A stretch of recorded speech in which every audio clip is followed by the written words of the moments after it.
So glad to be here with all of you. It is a lovely Thursday evening. I am sitting here at my office in Manhattan, and we are going to have yet another one of our lovely conversations. So welcome everybody. Be sure to hit the like button. Be sure to hit the subscribe button. Be sure to hit the notifications bell. It's always a pleasure to have all of you here. It's a lovely day, so if you can tweet this out, that would be great. If you could post this on Reddit, that'd be great. Post this on Bunker Chan and Lefty Poll and ProWiki and Instagram and Facebook groups and Facebook Messenger chats and wherever videos are posted.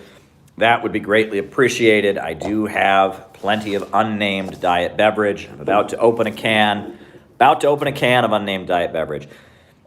Before I do, that was an expression years ago. I don't know if people remember this, but it was a joke that people used to say about, I'm about to open a can of whoop ass. You ever hear that? It was like in sports. One team was going to start playing really hard. They open a can of whoop ass.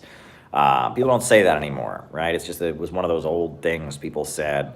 But anyway, I'm about to open a real can of unnamed diet beverage. I'm not about to open a can of whoop ass, just going to open a can of diet beverage. So there you go. Good times, folks, good times.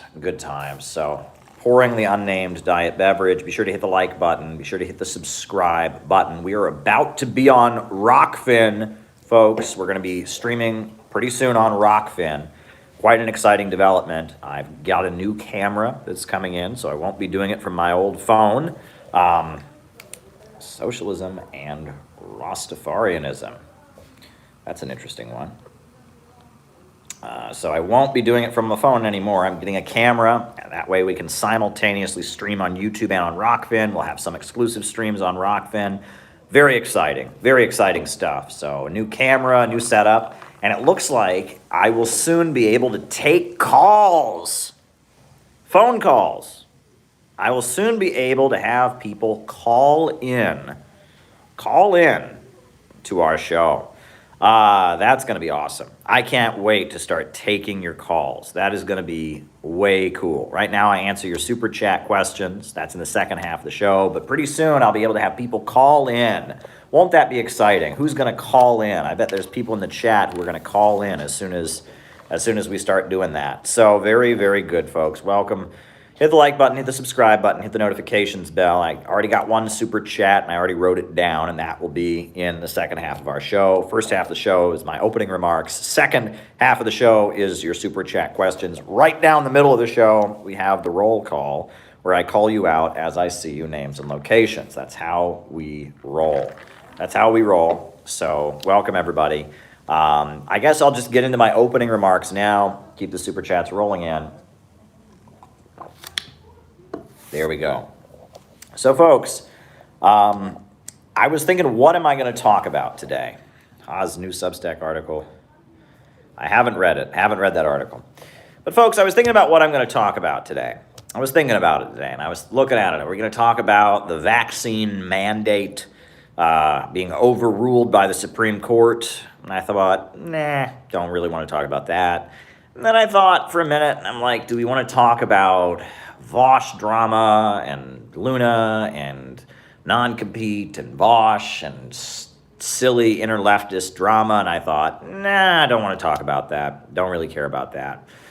Then I thought, do you want to talk about E. Michael Jones and how E. Michael Jones is going to debate Vosh about pornography? And I thought, no, I don't want to talk about that. All right? Books on Color Revolutions. 1989. I thought, no, don't want to talk about that.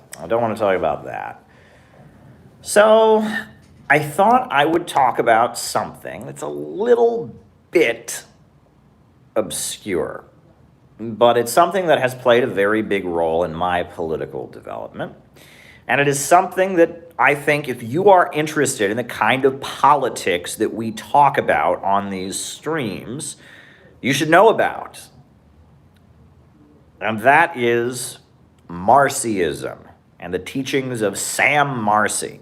Now, if you are a tankie in the United States, if you are a Marxist, Leninist, communist in the United States, you are going to be impacted by the legacy of Sam Marcy. I saw the super chat about Haas's article, and I said I hadn't seen it. But you're going to be impacted by the Sam Marcy tendency. But not a lot is known about Sam Marcy and his organization, what they stood for, right? Essential readings on dialectics. Not a lot is known about it, but the other day I was looking through various Marxist groups in the United States, and I looked at an organization called Struggle La Lucha. Struggle La Lucha, and they're a split from the Workers' World Party. They're based in Los Angeles and in Baltimore. They split from the Workers' World Party in 2018, and I looked on their website, the latest issue of their newspaper, and I just started shaking my head. I just started shaking my head and going, oh my God. All right.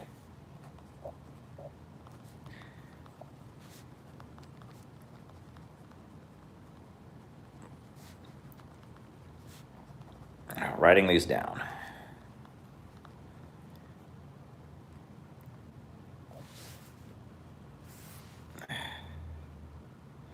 All right. Vito Marcantonio.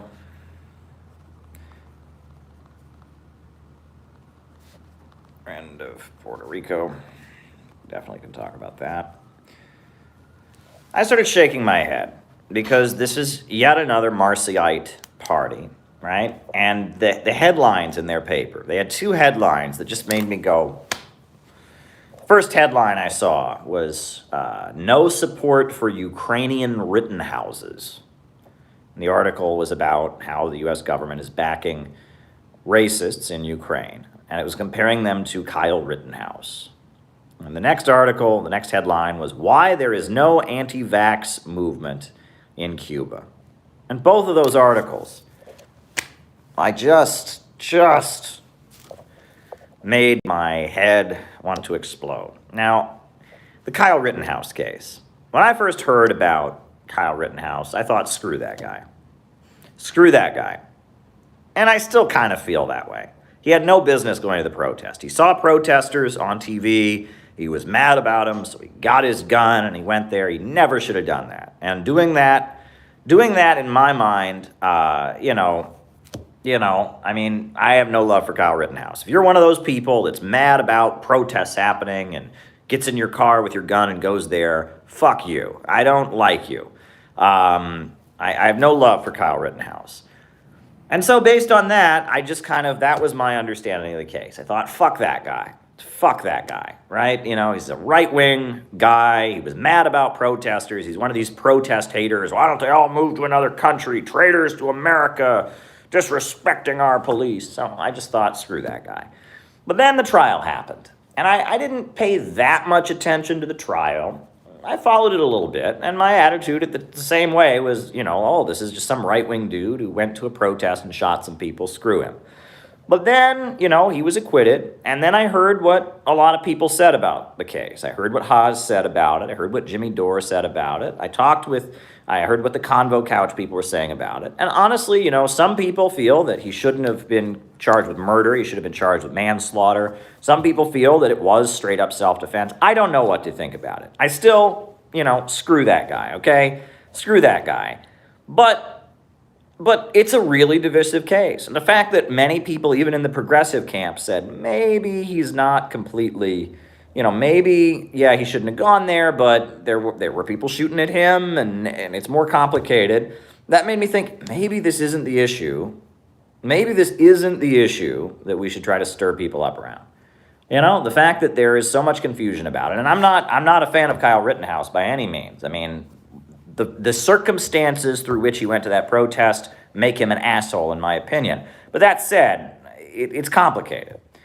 And I realized in the course of the trial that, okay, there's more here. It's more complicated. I think it was somebody at the Convo Couch. They said that he should have been charged with manslaughter rather than homicide, okay? And there were some people who said, actually, no, like somebody was trying to kill him and he shot in self-defense. I but the details of the case are more complicated than just this guy was an asshole. All right? And he may very well have been an asshole, but the case is more complicated than that. That's what I've learned from it. So if you're trying to win over the broad masses of people, when they're very divided on that case, why would you start with, trying to convince people the far right in Ukraine are Ukrainian Rittenhouses? That's just dumb. And then their article, why there are no anti-vaxxers in Cuba. It's like, oh boy, right? Anti-vaxxers are evil, don't you know? Anti-vaxxers, people that question the government and question big pharma, are a bunch of traitors and right-wing extremists. They all got to be rounded up and put in camps. And in Cuba, they don't have any of them. So read this article. Both of those headlines were basically, they were trying to appeal to the toxic woke crowd. What? You hate Kyle Rittenhouse? You want Kyle Rittenhouse to be, publicly executed in Times Square? You should hate the Ukrainian neo-Nazis also. Oh, you hate anti-vaxxers? You think everyone who questions vaccines should be locked up and put in jail? You want you're part of this liberal woke mobilization to silence all critics of big pharma? Oh, well, then you should love Cuba, because in Cuba there's no I saw both of those headlines. My head wanted to explode. Because the kind of people they're appealing to will never become communists. There's nobody who's part of the woke mobilizations right now. None of them are going to become communists. Nobody who's part of the woke mobilization to cancel anti-vaxxers is going to become a communist, right? Why in the world is that who they're appealing to? Why are we not going to people that are critical of big business and critical of big pharma and critical of the government and getting them to understand the problem isn't the Illuminati, the problem is capitalism and imperialism? Why aren't we going to people that are uncomfortable with the ruling class and be it CNN and the mainstream media and getting them to understand the problem is capitalism? Why is the appeal to try and recruit dumb liberals? Right? The CNN crowd, the kind of people who go out and protest Trump for being a Nazi, they are never going to become hardline Marxist-Leninists. They think that if you support Cuba or Russia or Venezuela, that you're the same as Hitler, right? I mean, the synthetic left crowd, right? The people that are rallying behind Kamala Harris and Joe Biden right now are never going to become tankies.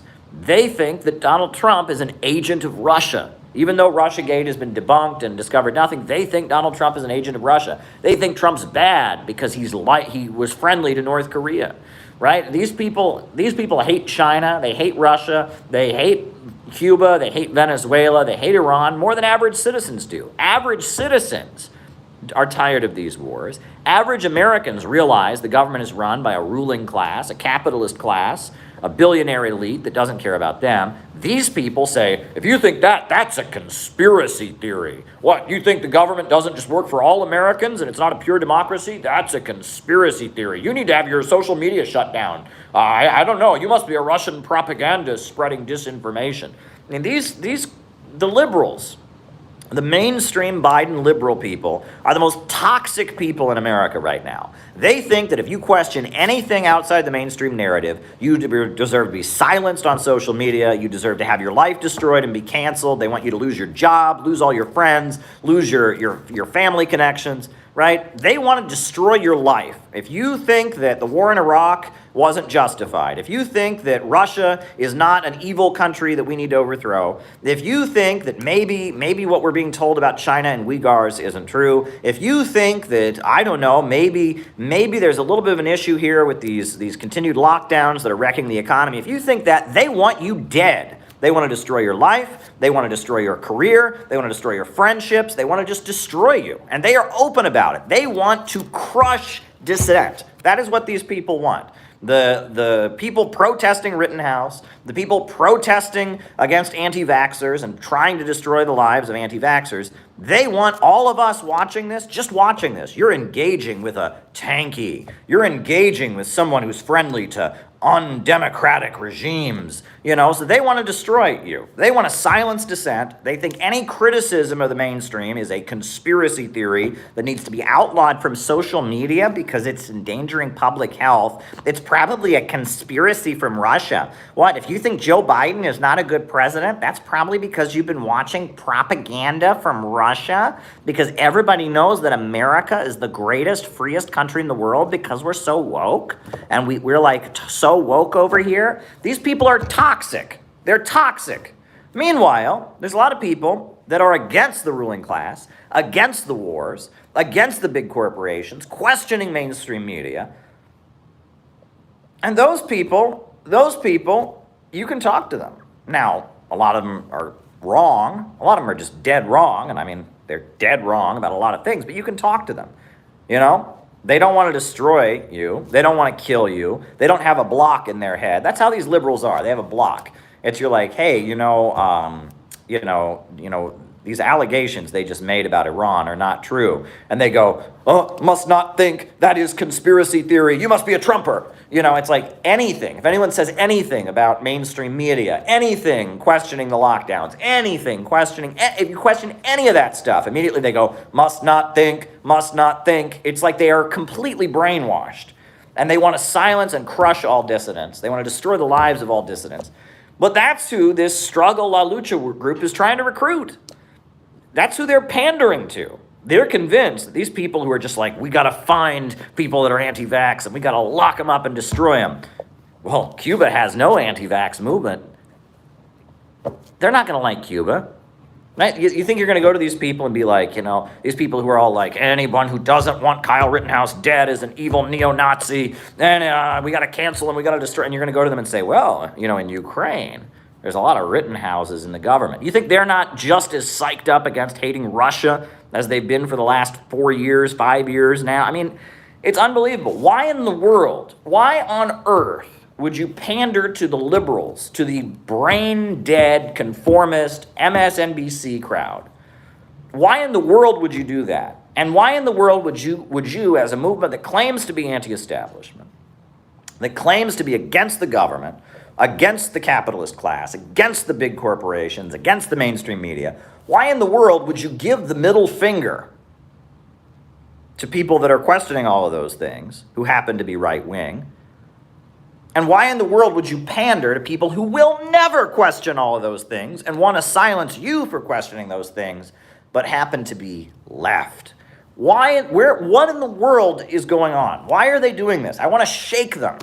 I want to grab them and shake them, and you are not going to recruit these people. And there's millions of people in this country that you could recruit and you could win to communism that you're not even trying to talk to. I just want to shake these people, but I can't. But anyway, where did this all come from? Where did this come from?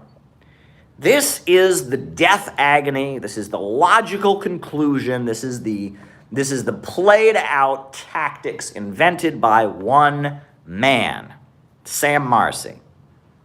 This is important. And if you're a tanky in the United States, if you're a Marxist-Leninist in the United States, you need to understand Sam Marcy. Sam Marcy is very important. And Sam Marcy is the ideological inspirer for a number of political parties in the United States. The party that he built and dedicated his life to building was the Workers' World Party, which I was a member of for 8 years. 8 years is not a short amount of time.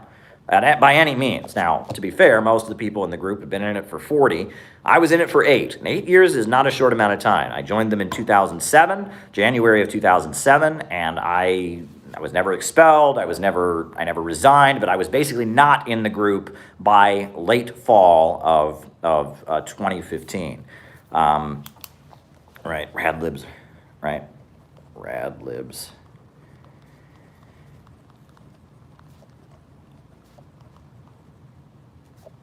And I was basically not in the group by the fall of 2015. But, I know that group's teachings pretty well.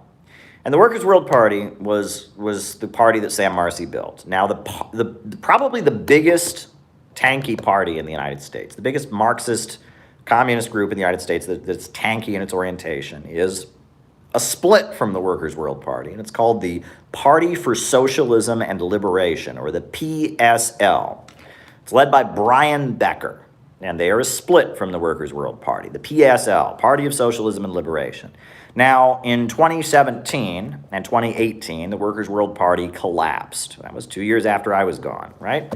Getting rid of me, having me out of the group is a pretty bad luck charm, right? If you want your, I've noticed that. It's not the only place in my life, but I was out of there by 2015, 2017, 2018. They pretty much collapsed. There's a little bit of them left. There was something called, there's this Struggle La Lucha grouping, and then there's a group in Detroit called the Communist Workers League. There's not much left.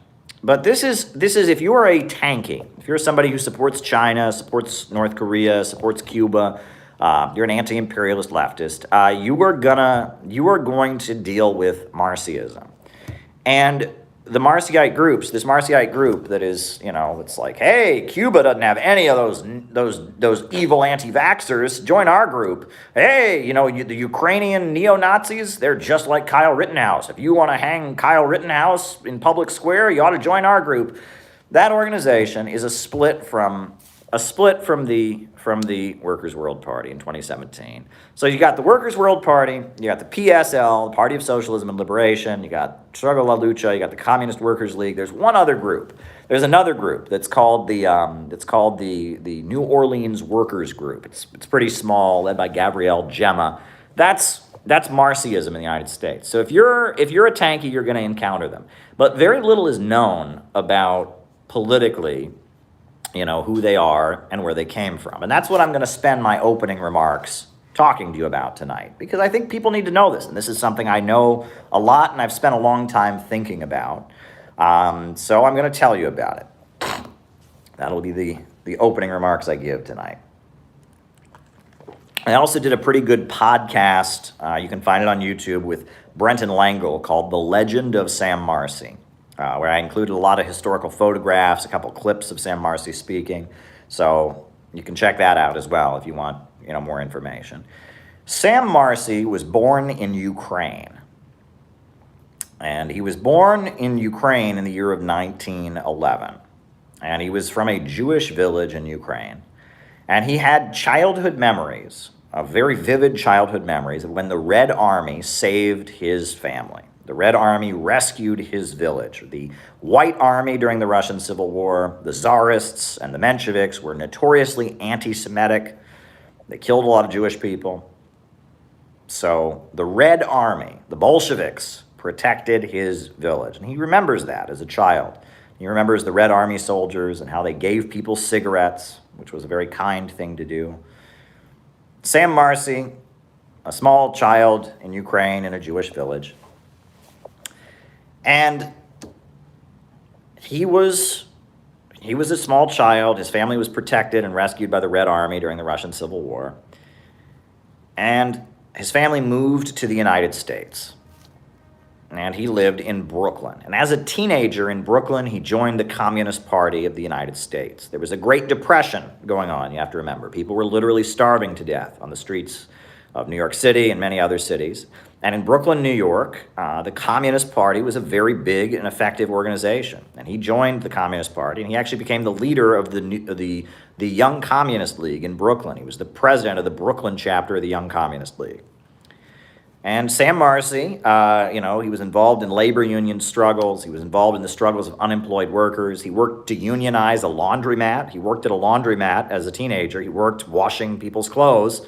And he organized a union struggle among laundry workers. And Sam Marcy was a very effective organizer. He was a very brilliant man. He rose up the ranks of the Communist Party as a young man. But he quit the Communist Party. And the reason that was always given for him quitting the Communist Party was that Hitler came to power in Germany. The idea was that he, like many other communists, like Trotsky, like others, was disappointed by the fact that the Communist Party in Germany had failed to stop Hitler. But there was something else going on there, which is very important. Sam Marcy's entire life would always talk about how the Communist Party worked very, very hard to emphasize how American it was. The membership of the Communist Party, especially during that time in the 1930s, was a lot of immigrants. It was a lot of Jewish folks. It was a lot of African Americans. But the Communist Party was always trying to appear more American. They were always accused of being a Russian party. They were loyal to the Soviets. They were agents of a foreign power, supposedly. So because of that, the Communist Party was always trying to play up how American it was. And so guys like Sam Marcy, who were born in another country, who were Jewish, who spoke Russian as their first language and had a really thick accent. He had a thick accent his whole life. They got kind of marginalized. And people like William Z. Foster and Earl Browder and Gus Hall were becoming the leaders of the Communist Party because the Communist Party was always trying to look more American because they were constantly being called traitors and being called Soviet agents. And Sam Marcy, his entire life, would bash the Communist Party for that and say that was the Communist Party pandering to reaction. That was the Communist Party being chauvinistic and backward. Sam Marcy hated that about the Communist Party. So you have to wonder if that didn't play a role in Sam Marcy's resignation. If the fact that, he was basically realizing he was never going to get to be the leader of the Communist Party because he was Jewish and because he was not born in the United States and because he had a thick Russian accent. You have to wonder if that was what happened. But, we don't know for sure. But, 1933 was a long time ago. Regardless, Sam Marcy quit the Communist Party. Sam Marcy became a Trotskyite.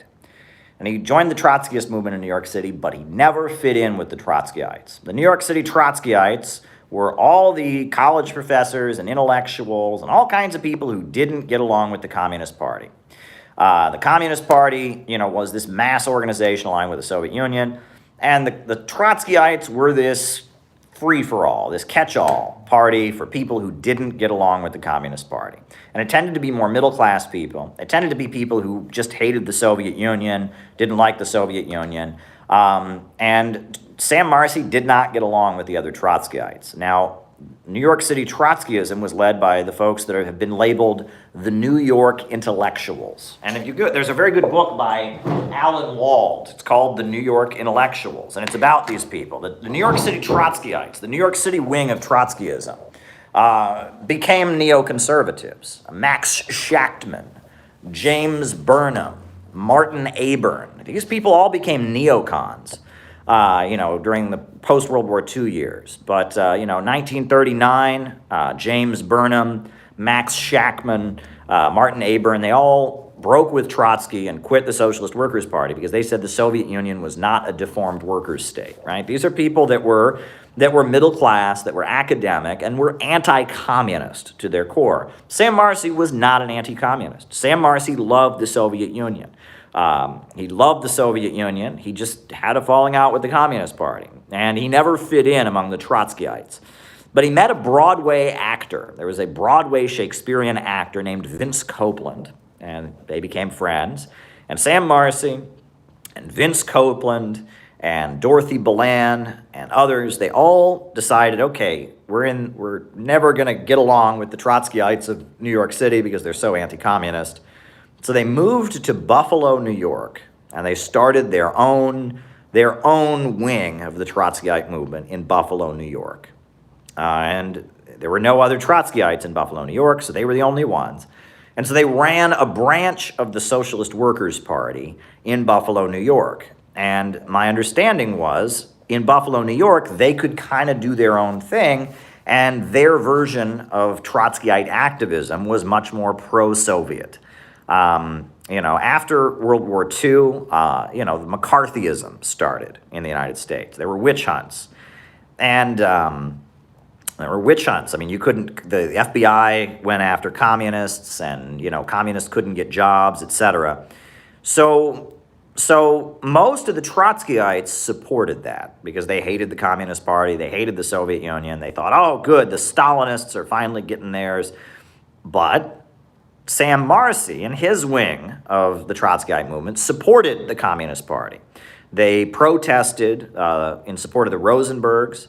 They protested against Taft-Hartley in a joint, they had joint demonstrations, the motorcade or the vetocade they did with the Communist Party against the Taft-Hartley anti-labor law, and that the Buffalo wing of the Socialist Workers' Party, that was led by Sam Marcy, was not anti-communist. Their attitude was, whatever the Communist Party does, we're going to do it better.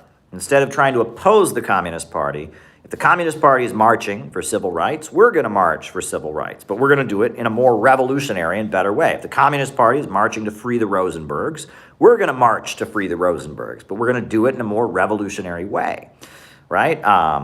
And that was basically Sam Marcy's orientation, was the way to expose the Stalinists was to be more revolutionary than they were. Not to attack them, not to pander to anti-communism, but rather to try and appear to be more revolutionary than they were. That was Sam Marcy's approach. Very different approach. Very, very different approach. And that was Sam Marcy.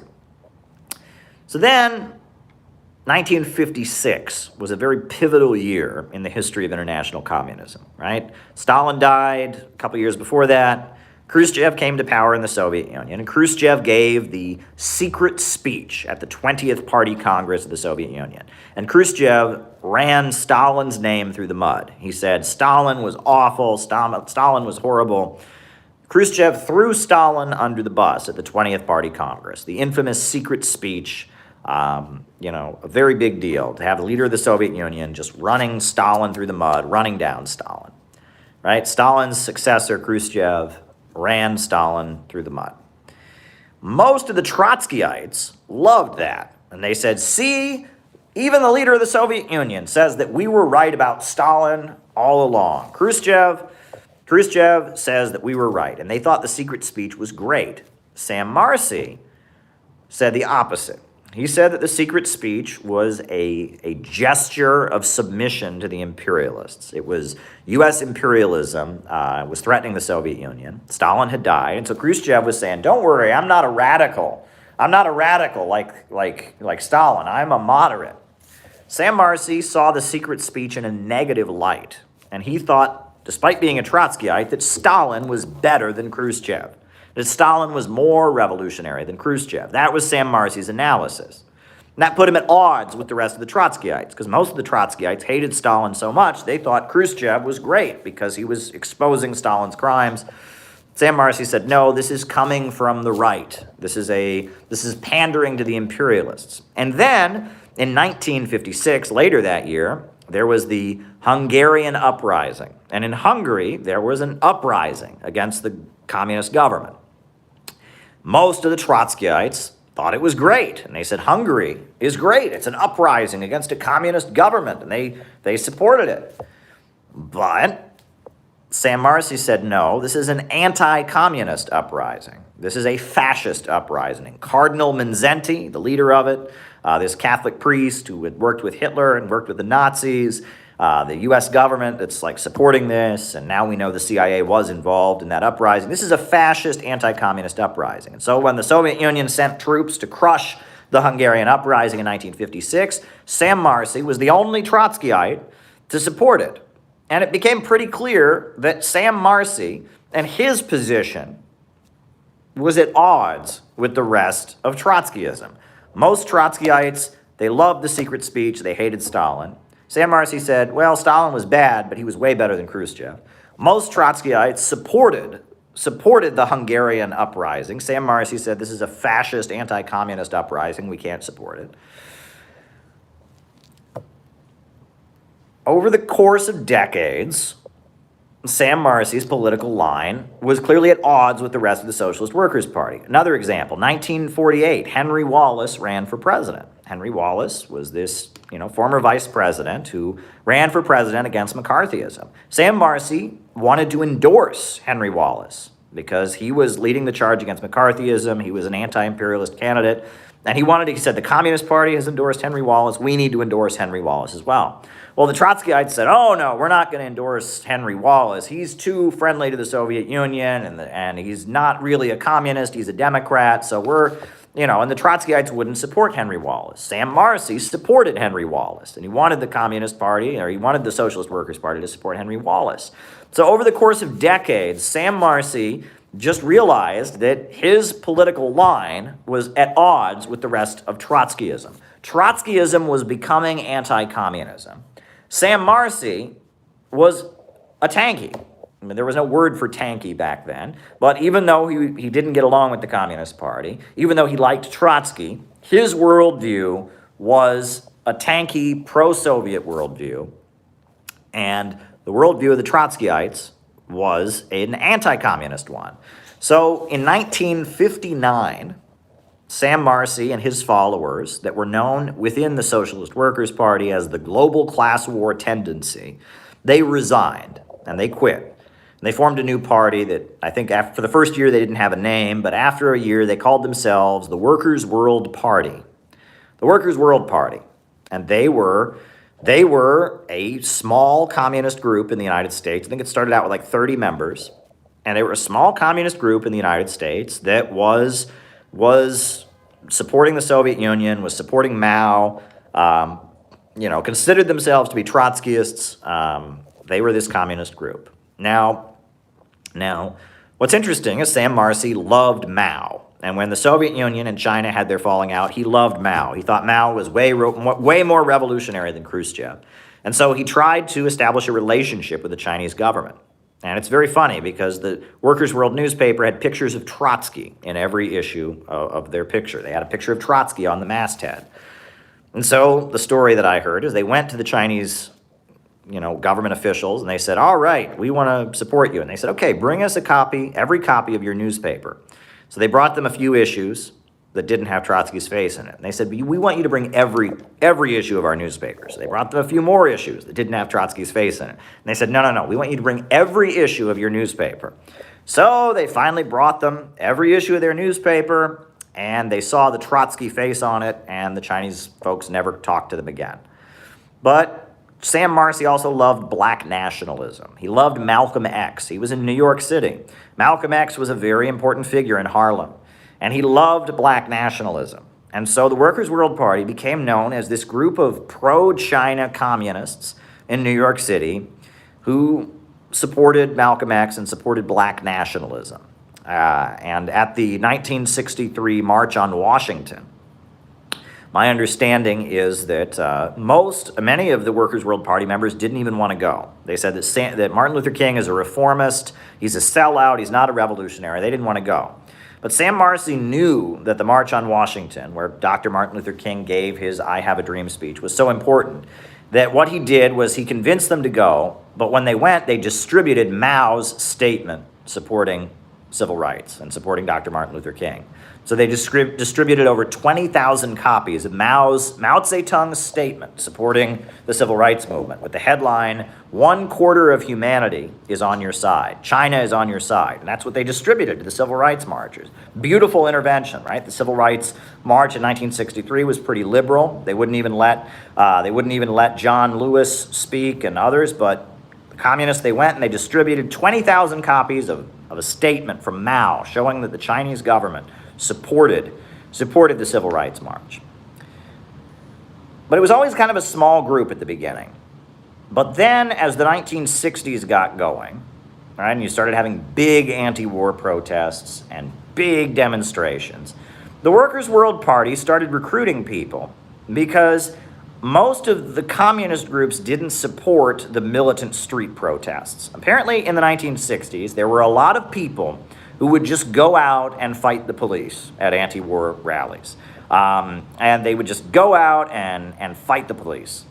And most communist groups said that's left adventurism, that's dangerous, that's illegal, and I think they were probably right.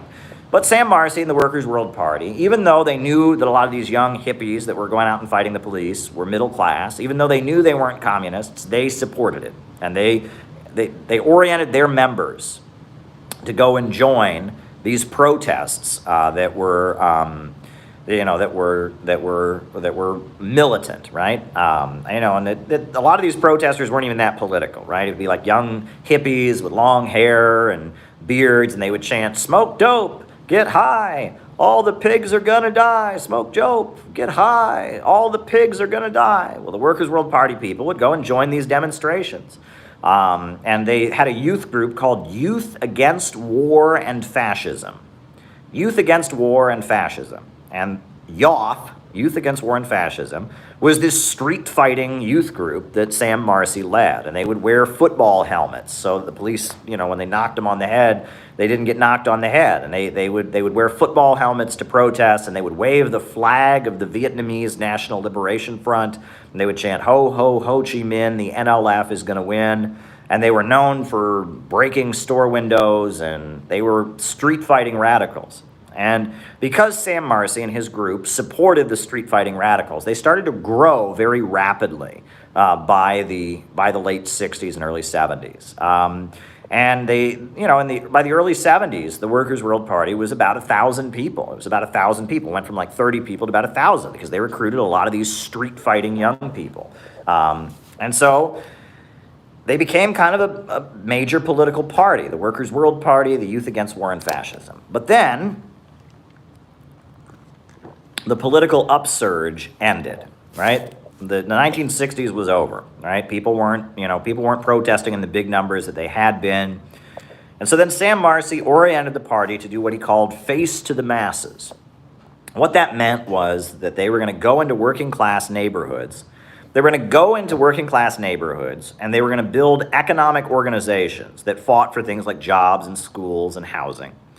But they were going to hide the fact that they were communists, right? The idea was average Americans are too anti-communist and too stupid, and they're never going to be. But we're going to build an organization to demand jobs. We're going to build an organization to demand free electricity or free housing or free heating gas in the wintertime. And we'll get these average Americans that are far too stupid to understand communism. We're going to get them to join our group.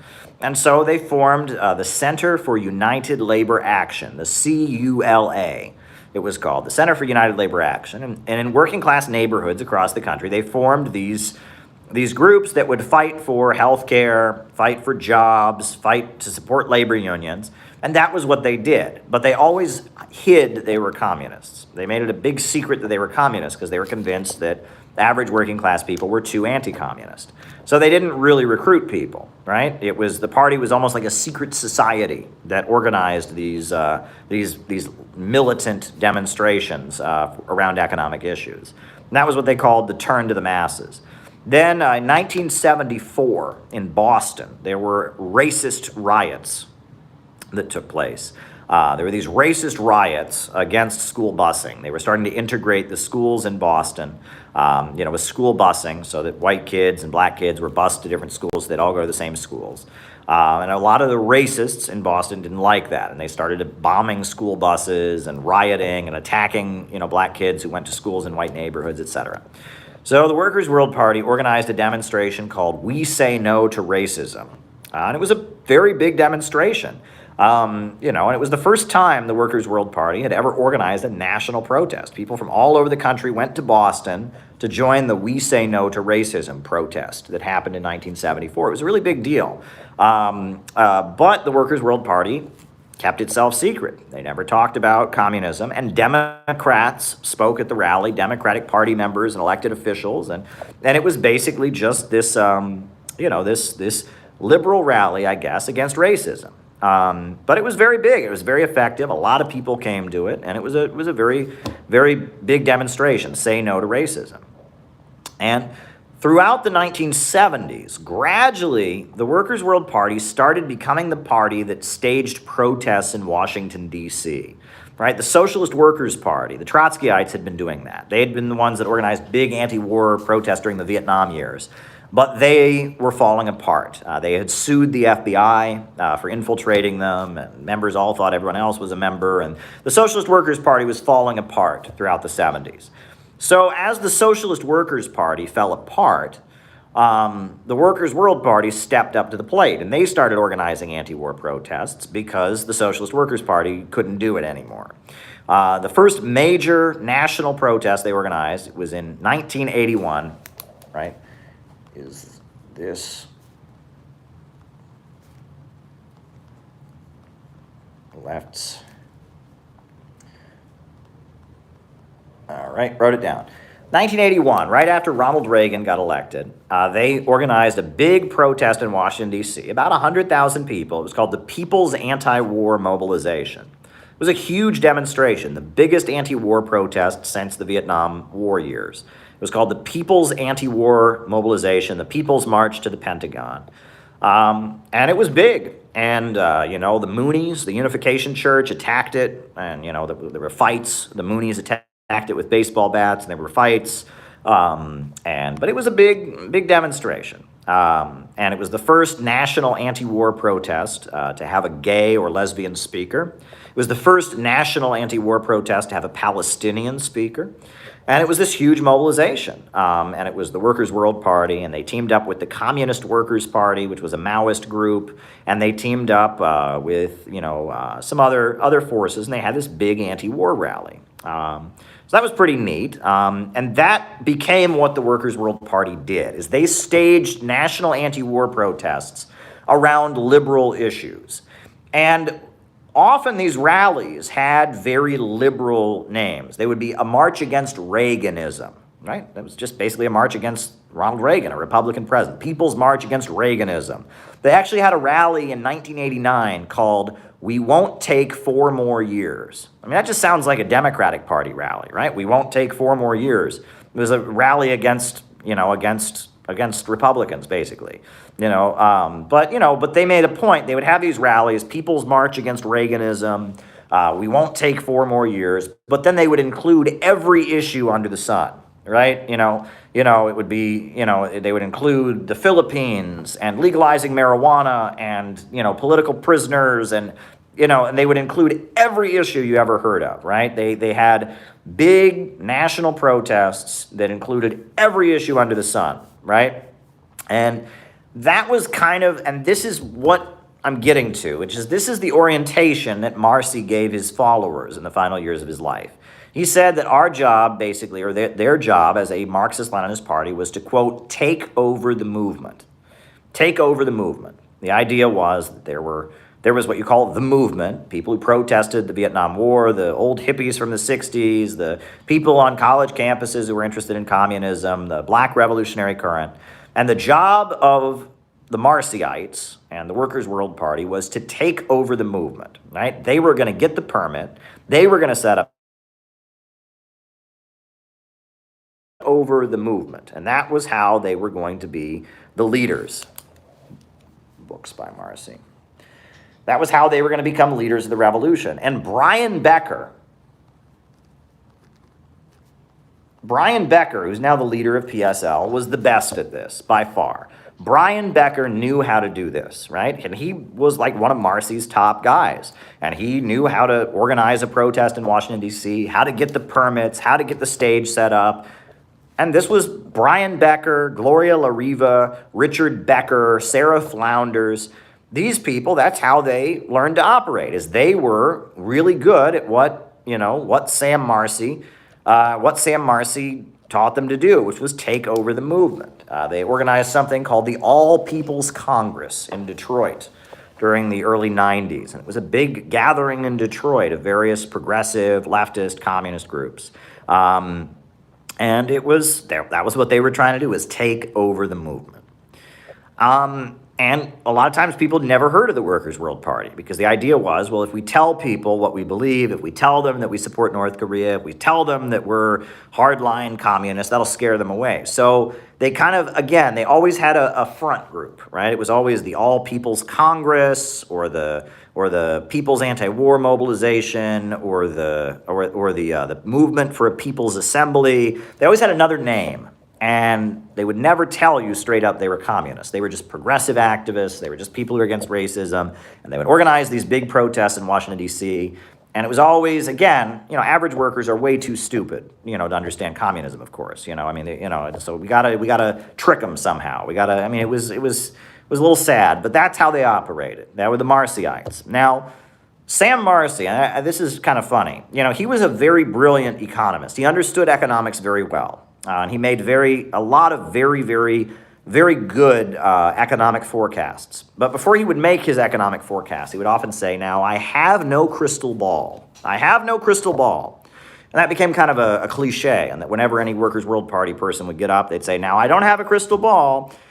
Well, Sam Marcy definitely did not have a crystal ball. And the reason he had no crystal ball is because the fall of the Soviet Union took him by surprise. He did not see it coming. In 1989, the governments of Eastern Europe started falling. 1991, the Soviet Union, is dissolved. Sam Marcy never saw that coming.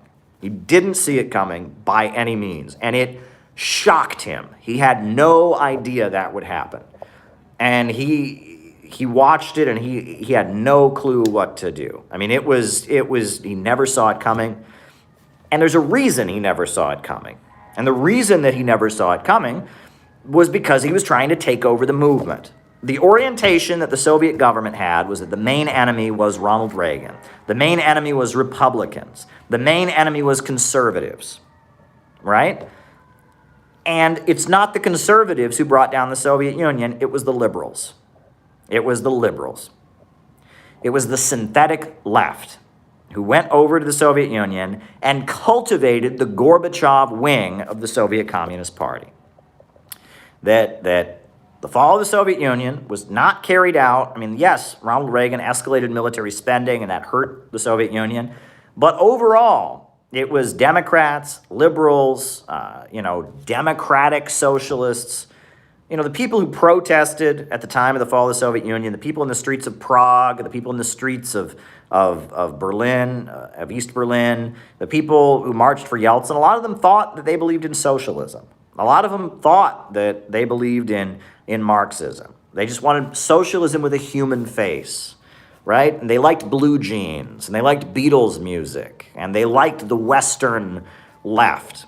And that it was largely an ideological defeat, that liberal politics and the synthetic left penetrated the Soviet Communist Party, that Gorbachev and his allies didn't believe in communism anymore, and they were convinced that they could dissolve the Soviet Union and they could make the Soviet Union, Russia, into something like Norway or Sweden. It could become a liberal welfare state. They thought everyone could keep their guaranteed job, keep their guaranteed health care, but they'd be able to shop at Walmart. They'd be able to buy Beatles albums and American rock and roll music. That's what a lot of these people thought, right? They were convinced that Soviet communism is extreme and Ronald Reagan is extreme, but there's this left that's better. And the anti-nuclear movement was a big part of this. The protests against nuclear power in the Soviet Union and in the United States that had protests on the same day against nuclear power.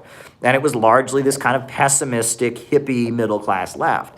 Sam Marcy didn't understand that. And he had oriented the Workers' World Party to go into the movement. The movement, it was called, which was hippies, which was the middle class, which was people marching against Reagan. And so the Workers' World Party never saw this coming because they were all about taking over the movement. It was all about the movement. It was all about the movement. They embedded themselves in the movement, and they didn't see it coming. They didn't see it coming.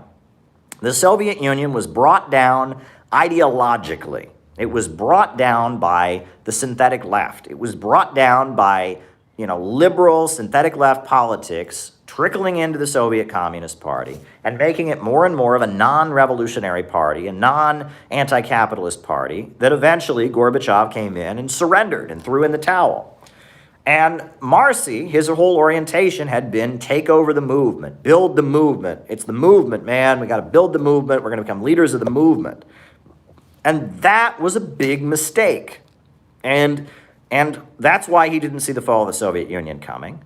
And that's why, when it happened, he was completely disoriented. Now, after the fall of the Soviet Union, he wrote a book, or a small pamphlet, called Soviet Socialism, Utopian or Scientific, where he basically said the Soviet Union was doomed from the beginning because the only hope for communism is the West having socialism. Unless the United States and Britain and France and all the Western capitalist countries become socialist, there's no hope. So he kind of fell back on Trotskyism. That's Trotsky's theory of permanent revolution. All that matters is the West, right? The West is the best. All that matters is the West, right? If you don't have communism in the West, every socialist country, Cuba, China, Soviet Union, they're all doomed unless you have revolution in the West. That was Marcy's position, and that's a Trotskyite position. That's not correct, right? I mean, ultimately, the West is going to fall and the East is going to rise. Now, the reason the East is going to rise is because of socialism. But the idea that there's no hope for socialism unless you have socialism in the West, that is the theory of permanent revolution of Trotsky, and that's wrong. But that's what Marcy fell back on. The fall of the Soviet Union was such a big shock that he just said, okay,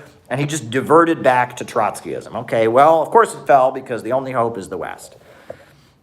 And now Sam Marcy got old. He died in 1998. And after he died in 1998, the Workers' World Party kept going. Now, the Iraq War happened. You'll remember, the USA invaded Iraq. And Brian Becker and Gloria La Riva and Richard Becker, and, they were pretty good at organizing anti-war protests. And they knew how to get the stage and get the permit and, be king of the protest cage, take over the movement. So the Answer Coalition, Act Now to Stop War and End Racism, was the group that led big anti-war protests against the war in Iraq. And it was led by Brian Becker and the people that were in the Workers' World Party. In about 2004, Brian Becker realized that, hey, I'm getting so many donations to run the Answer Coalition. I'm a much better speaker. I'm a much better writer.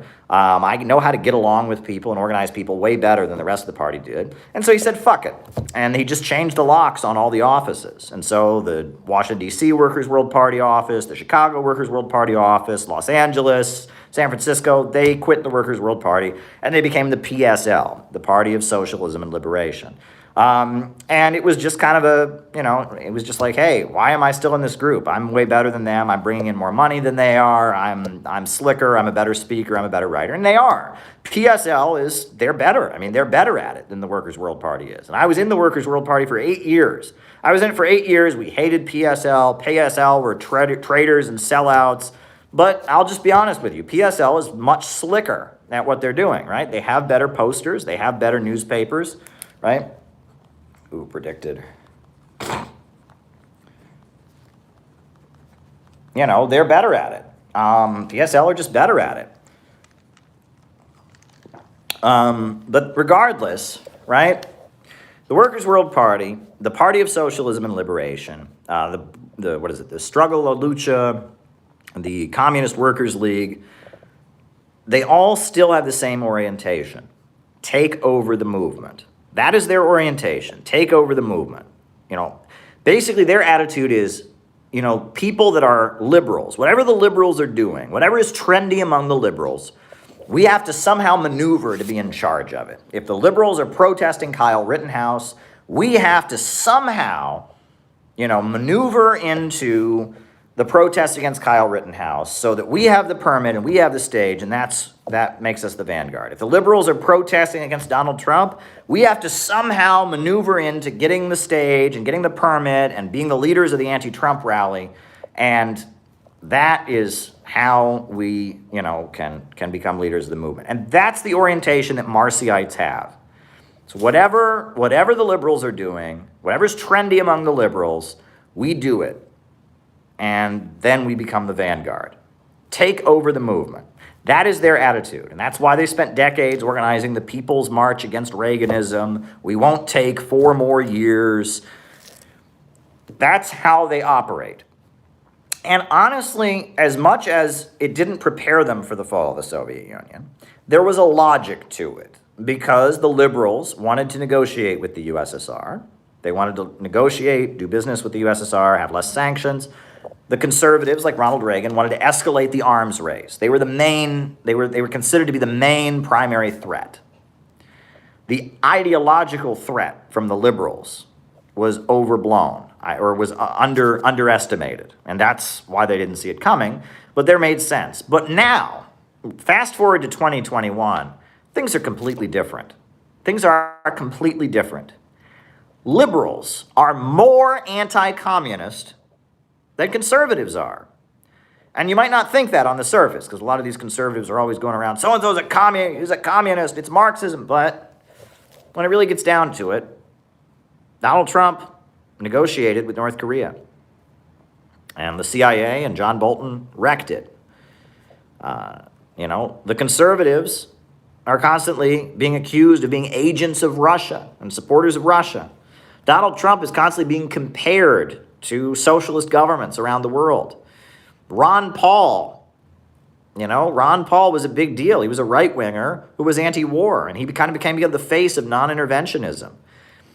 And right now, the liberals are the authoritarians. They want to silence anti-war voices. They want to silence conspiracy theories. They are defenders of the status quo. The liberals are trying to give U.S. imperialism a big makeover, a woke makeover. Make people around the world think that the U.S. imperialists are big promoters of women's rights and LGBT rights, and spread neoliberalism around the world in the name of liberal values. Whereas most people, I'm not even talking conservative, just people that aren't part of the liberal cult, are a little more open-minded. They're mad at the society that they live in. They're at odds with the ruling class. They want to challenge the power structure. Liberals are now the enforcers of the ruling class. That's what they're doing. They want to silence critics of the status quo. They want to outlaw conspiracy theories.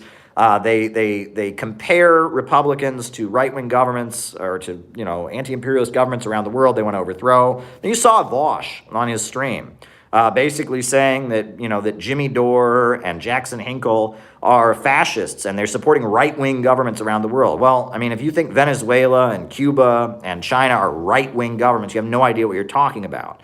But liberalism has become the pro-imperialist establishment default. Whereas conservatives are people that are, more or less at odds with the ruling class. Marcyites can't understand this. Their whole orientation from Sam Marcy is take over the movement. Got to take over the movement. We got to take over the movement. And I warned them about this. In my college, around the time Obama was getting elected, I saw all these people becoming libertarians, all these people developing anti-establishment views, but becoming right-wingers, not left-wingers. These people didn't listen to me. Just build the movement, man. Just build the movement. We're going to have really great rallies. These people are dumb hippies, a lot of them. I hate to say it. A lot of them are just dumb hippies. Build the movement, man. We're going to be in the street, brother. We're going to protest. They don't understand how average people think. A lot of them that can't answer basic anti-communist questions. If someone walks up to them and says, hey, didn't Stalin kill 100 gajillion million people? They don't have an answer for that. They don't think ideology is important. They just kind of follow the movement. And the movement is toxic at this point. The movement during their time was progressive. The movement now is toxic. All right, the people that are out there marching against Trump and want Trump put in jail, the people who think that January 6th was the day we almost lost democracy, a fascist coup, those people are toxic. They're absolutely toxic. The only hope for Marxism in the United States is out of the movement to the masses. Out of the movement to the masses. And that's why the Marcyites are wrong. And that's why PSL is wrong, and that's why the Workers' World Party is wrong, and that's why the Struggle La Lucha or the Communist Workers League of Detroit and this is why they're wrong, right? Is that the movement is a dead end. The movement is a dead end. It's with the broad masses of people. We need people who are losing their jobs and losing their homes and losing their schools. Crisis.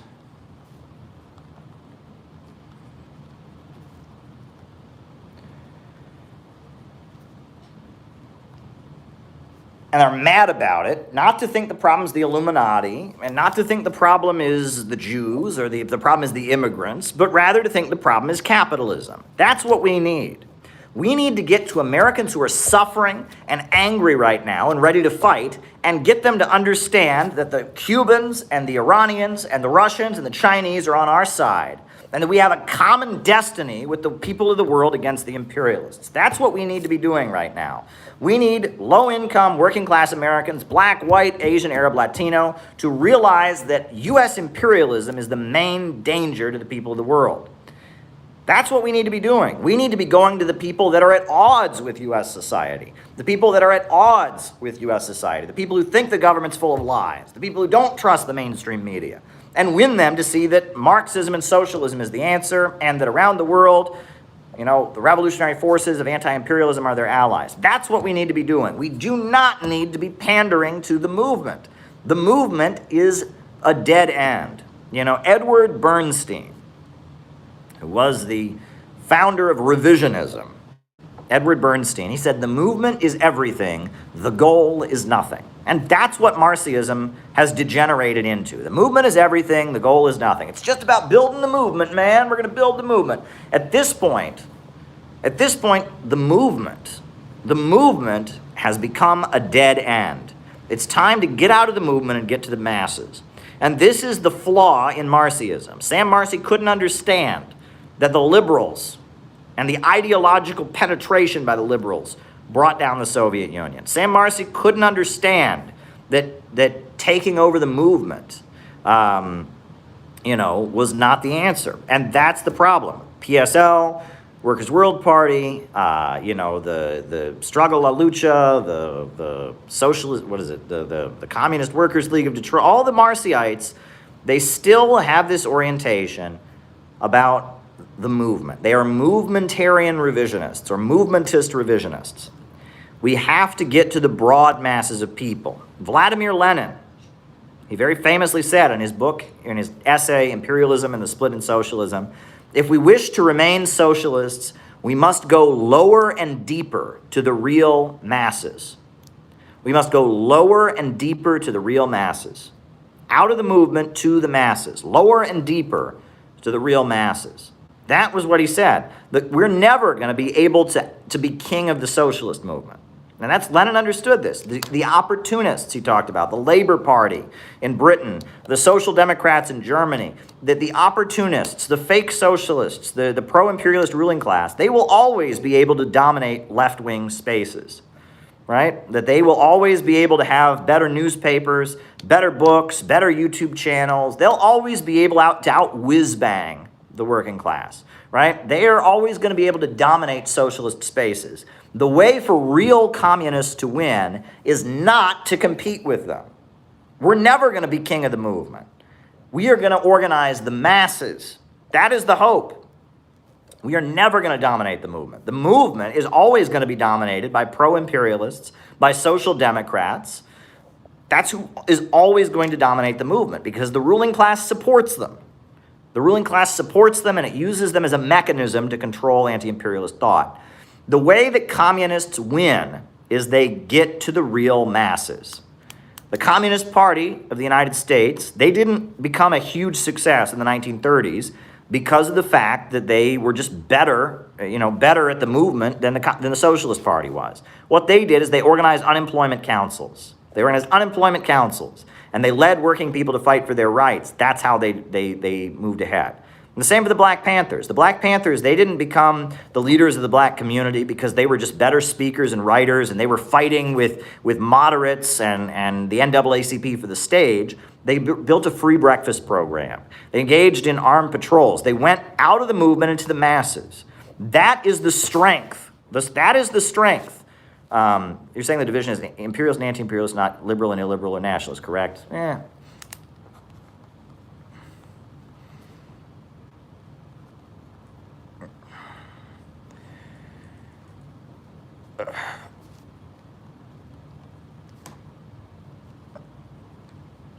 And that is the strength. The strength of real revolutionaries comes from going lower and deeper to the real masses. We will never be able to out-movement, out-socialist the Vosches of the world. They're supported by the ruling class, right? We are never going to be able to outmaneuver the Jacobin crowd. They are supported by the ruling class. The only hope for winning is to go lower and deeper to the real masses.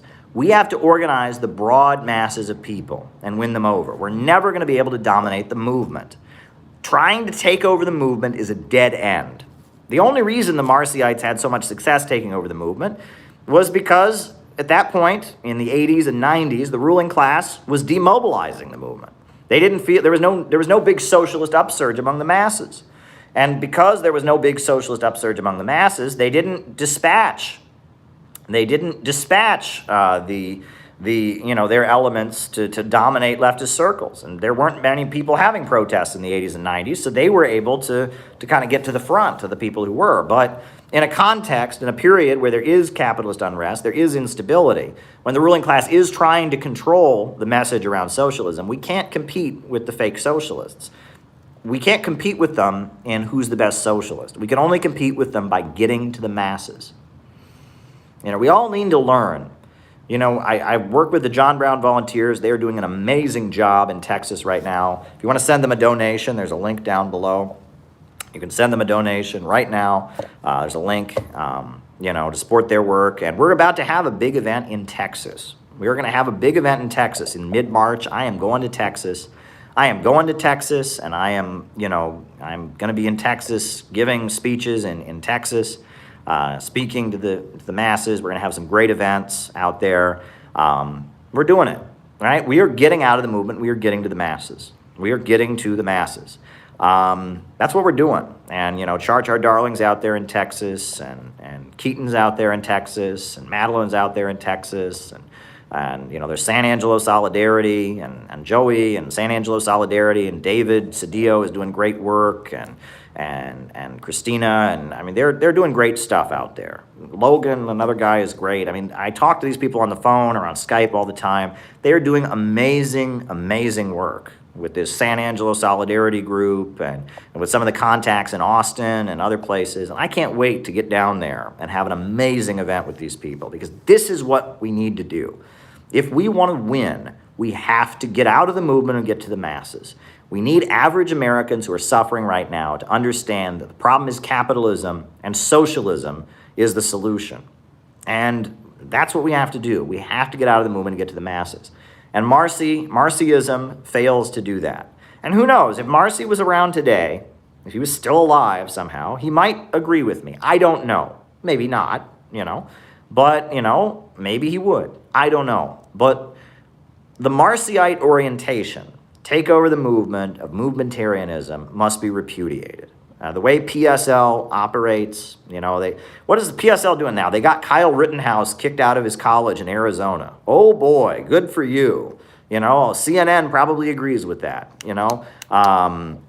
Whoop-de-doo. Good for you, PSL. You got Kyle Rittenhouse kicked out of college in Arizona. Now, I hate Kyle Rittenhouse. He's an asshole. Not sure he's guilty of murder because, the more I hear about the case, it's complicated, but he's clearly an asshole, not a good guy. But if that's what you're organizing around, that's what you're going to do. You think all the people who hate Kyle Rittenhouse, who watch CNN and listen to Young Turks, you think they're going to go, oh, I'm going to join PSL. They got Kyle Rittenhouse kicked out of Arizona University. You think that's going to work? Really? Really? Is that what you think? Right? You think that's the vanguard? You think, writing articles, there's no anti-vax movement in Cuba. All these people who want all the anti-vaxxers put in camps because they dared question mainstream media. Do you think they're all going to go, oh, I'm going to become a communist now because Cuba has no anti-vax movement and I hate anti-vaxxers? It's not going to work, right? If you're mobilizing right now around hatred for anti-vaxxers, you're wrong. If you're mobilizing right now around hatred for Kyle Rittenhouse, you're wrong, okay? That's not where it's at. We need to get to average Americans. If you want to organize right now, you should be organizing for jobs. You want to organize right now, you should be organizing for schools. You want to organize right now, you ought to be organizing for health care, Medicare for all marches, right? The Medicare for all marches, big protest for something that all these Democrats claim they're for. And when Jimmy Dore, then Jackson Hinkle, and Convo Couch mobilized the Medicare for all march, what did BreadTube say? Fascist, Nazi. I went to the New York City Medicare for all march. Then I saw a great bunch of folks from the Communist Party, great folks. I saw a great number of people, different groups. I did not see any of the Marcyites. No one tried to give me the Workers' World. No one tried to give me the PSL, whatever their magazine or newspaper is called. I did not see a single Marcyite at the Medicare for All march. Why? Well, they're too busy going to the CNN-promoted, Black Lives Matter Kyle Rittenhouse rally, right? They don't understand that the movement at this point is coming from the establishment. Right? That the movement is about enforcing the status quo, giving U.S. imperialism a woke makeover. If we want to get to the movement, we need an economic struggle, and we need to struggle against wars. We need to stand with Venezuela. We need to stand with Cuba. We need to stand with North Korea, with China, with Cuba, with Russia. That's where the cutting edge is. Out of the movement to the masses. Out of the movement to the masses. That's where it's at. And movementarian revisionism needs to be dumped. And there's people in the Communist Party who get this. And there's people in the Socialist Party who get this. And the Center for Political Innovation and the John Brown Volunteers, we're doing it. We are for real doing it. And I want you to do it with us. We have our Zoom calls every Saturday. If you've signed up on the website, you should be getting invited to those. 3 p.m. every Saturday. Check your spam box if you haven't gotten them. You can send me an email, calebmaupin@gmail.com, if you haven't gotten it yet. A lot of people, it goes to their spam. Every Saturday, we have our organizing meeting. We got, Students and Youth for a New America, which is a club that's operating around the country. They're doing great work. They're going to be tabling on college campuses very soon, and they're doing, volunteer work in their communities. Out of the movement to the masses. This is what needs to be done. The movementarian approach must be dumped. And that is my opening remarks, and I'm using Sam Marcy to explain that. So I hope this was helpful to everybody. I hope it helped explain the politics a little bit more.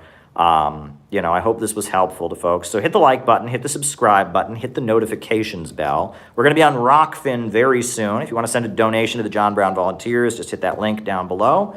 And next, we will go to our roll call. Roll call. Who's with us tonight? Roll call. Names and locations, and I will call you out as I see you. Who's with us tonight? Names and locations. Jenny Lynn. Maupin time in Scotland, right? Rees Jarrett from Adelaide, Australia. Austin, Indiana. Ben in Denver.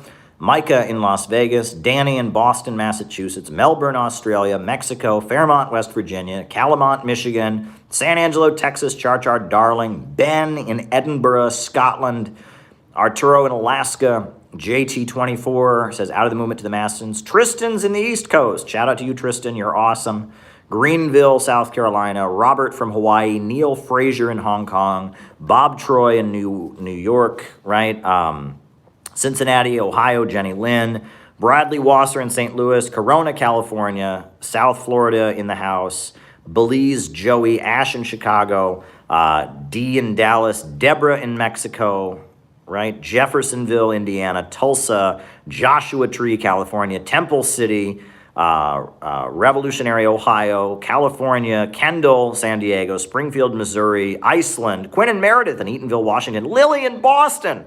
Wow, every great person is on here tonight. This is great. Elias in Wisconsin, David in San Francisco, Peter from New York, JT24 in Mississippi, Romania, Maine, and New York, the Socialist Carpenter, Bermuda, Enoch, Australia, Salem, North Carolina, Illinois, Gabby in Chicago is with us. Shout out to you, Gabby. Toronto, Canada, Calgary, Virginia Beach, DSA, Auckland, New Zealand, Tokyo, Japan, Brazil, Joey in New Zealand, Mexico, Northern Michigan, Steve from Southwest Michigan, Kieran from San Diego, Lily in Boston, Diego in Boston, Pomona, California, Miami, Florida, Pawtucket, Rhode Island.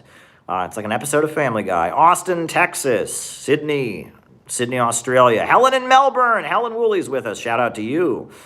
Caden from Utah. Javier says thank you. Kansas City, Missouri. Julian in Sussex, UK. Sam from Missouri. Detroit, Michigan. Wow, what a great crowd of people. Whoever thought we could bring together this many people for our streams, right? We have something great going on here. Something great. I am looking forward to our Texas event. It's going to be awesome. So mark your calendars, mid-Texas. We are going down. We are mobilizing people to help build the events. We are going to have a great event in Austin. We are going to have a great event in San Angelo. We are going to do some great stuff. I am so excited to get to Texas this spring. Just a month and a half away, or 2 months just about 2 months from now, I will be in, David Fox in Bendigo, Australia. Shout out to you, David. And Jenny Lynn in Cincinnati. Shout out to you. I'm going to be in Texas, and we are going to have an amazing, amazing event. We're going to have security. We're going to have heavy security. We know that there can be people who disrupt people. We're not going to allow that. We're going to have heavy security at our events. Very well put together events that'll, it's going to be great. Our socialist education, getting to the masses with socialist education is my mission, folks, and we are doing it. We are doing it every day. So now, speaking of which, part of socialist education is me answering your questions. I've been writing down the super chat questions. So if you have another super chat question, just shoot it my way, and I will write it down. And that will be the remainder of our show. We're now answering super chats. All right. First question, socialism and Rastafarianism. Rastafarianism is a religion from Jamaica. They believe that Haile Selassie, the emperor of Ethiopia, that he was the reincarnation of Jesus. And they use marijuana in a ritual, and they believe that one should have dreadlocks. It is a black nationalist religious group from Jamaica. Socialism, Marxism and Rastafarianism are pretty much at odds. Marx was a materialist, and Rastafarians generally reject, they have a positive feeling of Haile Selassie, meaning that they think the Derg and the Soviet Union were bad because they tried to overthrow him. But that said, Michael Manley, for example, who was the prime minister of Jamaica, and Kamala Harris's father was his economic advisor, he was a social democrat, and there were many Rastafarians who supported Michael Manley. So it's complicated. Michael Manley was not a Marxist, but he was a social democrat. There's a song that came out to support Michael Manley. You can look it up. It's called "Socialism is Love." Socialism is love for your brother. I can't do it. I'm not going to sing it for you, but you can look it up. Socialism is Love was a Rastafarian reggae song to support Michael Manley. And there were a lot of Rastafarians who supported the kind of social democratic government of Michael Manley in Jamaica in the late 70s and early 80s. So there could be some overlap. And black nationalism is a big part of the beliefs of Rastafarianism. They fight for black people and their rights, and that leads them to be sympathetic to anti-colonial struggles in Africa. That leads them to be sympathetic to revolutionary movements around the world. So there's definitely an overlap, I would say. But yeah, Rastafarianism as a religion, maybe some of the values are in line with socialism, but it tends to, in its narrative of history, be hostile to Marxism and communism, seeing, they believe that Haile Selassie, the emperor of Ethiopia, was God. They believe he was a god.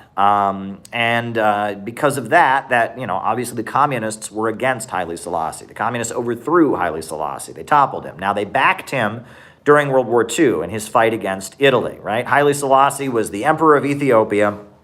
He was it was the last African country that had not been colonized. It was a Christian, independent African country, the Kingdom of Ethiopia. There was the emperor Haile Selassie. And Haile Selassie, he led an independent African country. And Mussolini, the fascist, invaded Ethiopia. And it was 1935. And the Communist Party of the United States and all over the world, they had big demonstrations, hands off Ethiopia, marching against the fascist attack on Ethiopia. The fascist Italy, the Soviet Union was the only country that stood up at the League of Nations and stood against the invasion by fascist Italy. And the Italians colonized Ethiopia, and they overthrew Haile Selassie. And Haile Selassie was in exile, and he lived in Britain. And while Haile Selassie was in Britain, he had a Marxist girlfriend. His Marxist girlfriend was Sylvia Pankhurst. You'll remember Sylvia Pankhurst was this communist who had a falling out with Lenin. She thought Lenin was reformist. Lenin urged her to tactically support the Labor Party. She wouldn't do that. So Sylvia Pankhurst was like a feminist in Britain who was a communist, but eventually became an anarchist. So because of that, Sylvia Pankhurst was no longer a communist, but she, during World War II, she was still in Britain and was this well-known feminist. And Haile Selassie, the emperor of Ethiopia, was in exile because, the Italians took over Ethiopia. And apparently, it was a big tabloid news story in Britain at the time. Haile Selassie and Sylvia Pankhurst had an affair, and it was like, oh my God, celebrity gossip. This famous suffragist anarchist woman and, the emperor of Ethiopia are having an affair. So that was a little bit of a thing. And then eventually Haile Selassie went back. He was restored after World War II. The Italians were driven out of Ethiopia. I believe the German general, they called him the Desert Fox, Ernst Rommel, was the Nazi general who fought in Africa, in the North African deserts. Ernst Rommel, they called him the Desert Fox, and he fought against against the Ethiopians and against the Libyans and against, there were U.S. troops there and such. And Ernst Rommel, or Erwin Rommel, the Desert Fox, was ultimately defeated. And a lot of black nationalists feel very empowered by the defeat of the fascists in Ethiopia. I guess there was a friend of mine years ago whose father was a Rastafarian, and apparently it was kind of interesting. So apparently some of the Germans and Italians who'd been occupying Ethiopia were taken prisoner when the Ethiopians retook Ethiopia. And so they made their prisoners do labor, and they were white. And so there's a photograph of a black Ethiopian with a whip, like whipping some white Italians and Germans who were like doing labor after Haile Selassie was restored to power in Ethiopia. And a lot of black nationalists feel very empowered by that photograph, right? Like, here's the white man is the slave now, and the black man is in power. And there was a friend of mine years ago whose father was a Rastafarian, and he had that photograph like in their house, like framed, the picture of the black man holding the whip and the white people doing the labor. And that was kind of empowering to him. And a lot of black nationalists felt very empowered by the fact that Haile Selassie, this black emperor of an African country who'd been overthrown by Italian invaders, and then he came back to power. And that was very inspiring to a lot of people. And Haile Selassie was kind of the symbol. In a lot of ways, he became very important to black nationalists because he was a black king, right? A black leader who was very powerful, who ultimately defeated the Nazis, etc. But Haile Selassie became kind of a puppet of U.S. imperialism. I mean, after World War II, there wasn't much that was revolutionary about power, which was, it was led by, the Derg was led by, what is his name now? The leader of the Derg, right? The Marxist government that came in after Haile Selassie was toppled was called the Derg, which means like council. But the leader of it was Mengistu. Mengistu was the leader of the Derg. And the Derg was pro-Cuban. There were Cuban troops who went to Ethiopia to support the Derg. The Derg was pro-North Korean. I believe there were North Korean troops that went there to support it. And the Derg was a revolutionary government. But Haile Selassie was toppled by the Derg. What's interesting is that because Haile Selassie was against the Soviet Union, right? He hated the Soviet Union and was aligned with the United States. Mao liked Haile Selassie. And there was, during the late 70s, I believe, Bob Avakian, in his autobiography, right, the RCP guy, he talks about how in China they had a parade for Haile Selassie while he was there, because Haile Selassie was against the Soviet Union. And so China was trying to build an alliance of third world governments that would be against the Soviet Union. They thought the Soviet Union was the main danger. So Mao really liked Haile Selassie. And actually, if you get, there's a book called The Morning Deluge, which is a biography of Mao Zedong. And the opening, if you read in the opening page, they have a quote about Mao from Haile Selassie. Haile Selassie apparently really liked Mao and respected Mao as a fellow statesman, even though he rejected Marxism. So it's a little complicated. But yeah, in the period when China was anti-Soviet, Haile Selassie and China were friendly. But overall, Haile Selassie was an anti-communist. He was overthrown by communists.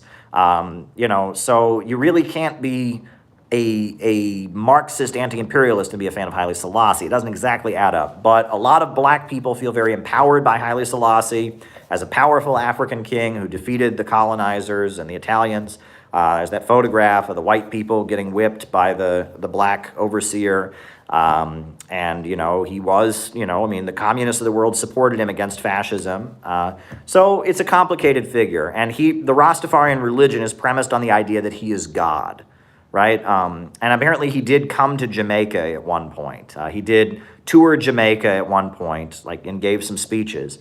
And there were many people who claimed that they could see holes in Haile Selassie's fingers, or in his hands, that he was Jesus. The stigmata, right? When Jesus was nailed to the cross, that he had holes in his fingers. And so apparently there were many Jamaicans who claimed that they saw holes in the hands of Haile Selassie, and that was considered to be proof that he was God. And that's the basis of the Rastafarian religion, is that Haile Selassie is the second coming of Christ.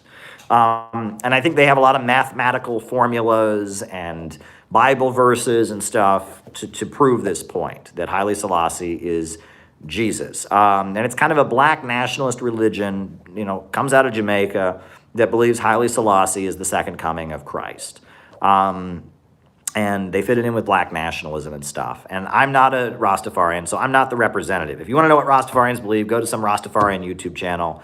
They'll tell you much better in depth what Rastafarians believe. But it is a black nationalist religious group from Jamaica that worships Haile Selassie. All right. I'm sorry, that was way too long of an answer, but we got to talk about Ethiopia, right? It's complicated. But anyway, all right, next question. All right, books on the color revolutions of 1989. Ready, set, go. Socialism Betrayed by Roger Kieran. Very good book. Europe Since 1989 by Philip Thayer. The Shock Doctrine by Naomi Klein. Perestroika, The Complete Collapse of Revisionism by Harpal Brar. All of those are very good books. People who say Diamat can be a moral framework. Diamat as moral framework. All right. Those are my books on the color revolutions. Essential readings on dialectics. I think that probably the best book I've ever read on dialectics is called The Fundamentals of Marxism-Leninism. And it's a Soviet textbook from the 1960s. And the first couple chapters are all about dialectical materialism. Now, the book Anarchism or Marxism by Stalin begins with an explanation of dialectical materialism. There's a couple other good ones. I would recommend, there's a chapter on dialectical materialism in the history of the Communist Party of the Soviet Union. And it was written by Stalin. Stalin did not write the entire history of the Communist Party of the Soviet Union, but he wrote that part. That part he wrote, and that's, I would recommend as well. What else? There's a book. There's a number of books. I have an old Soviet, an old Communist Party USA textbook. It's called Dialectics. That's pretty good as well. I forget who wrote it. But there's a lot of texts that are good out there. But yeah, the best explanations I've seen are in the Fundamentals of Marxism-Leninism, the Soviet textbook, and in the History of the Communist Party of the Soviet Union. Thank you for your contribution. We'll go to support our efforts in Texas. We are going to have some pretty amazing events, and thank you for that contribution. All right. Why is the left obsessed with factional fights? Well, there's a couple reasons. All right. So, first of all, when you're in a non-revolutionary period, right? When you're in a non-revolutionary period, I'm sorry, Ben Burgess said Stalin wrote nothing good. Ben Burgess he's not a good guy, all right? And that's like, I could care less what Ben Burgess says. Ben Burgess whispers in the ear of Vosh. He whispers in the ear of serfs. He's actually in the credits of ContraPoints videos. Ben Burgess is a counter-revolutionary as far as I'm concerned, right? And he came at me because I criticized Anna Kasparian, of all people. How could you ever criticize someone so amazing as Anna Kasparian? And I said, look, I know exactly who you are. You advise serfs, you advise Vosh, you advise ContraPoints, and you're no good, and you're trying to destroy my reputation and call me a Nazi. And he just flipped out and did this whole, I don't do that, and it's like bullshit. Ben Burgess is a smug piece of garbage. He's a smug piece of garbage. He's got those, he laughs, and he just sits there, and he's smart. See, that's the thing. Vosh is an idiot. ContraPoints, I don't even know, right? Serfs is an idiot. But Ben Burgess knows what he's doing.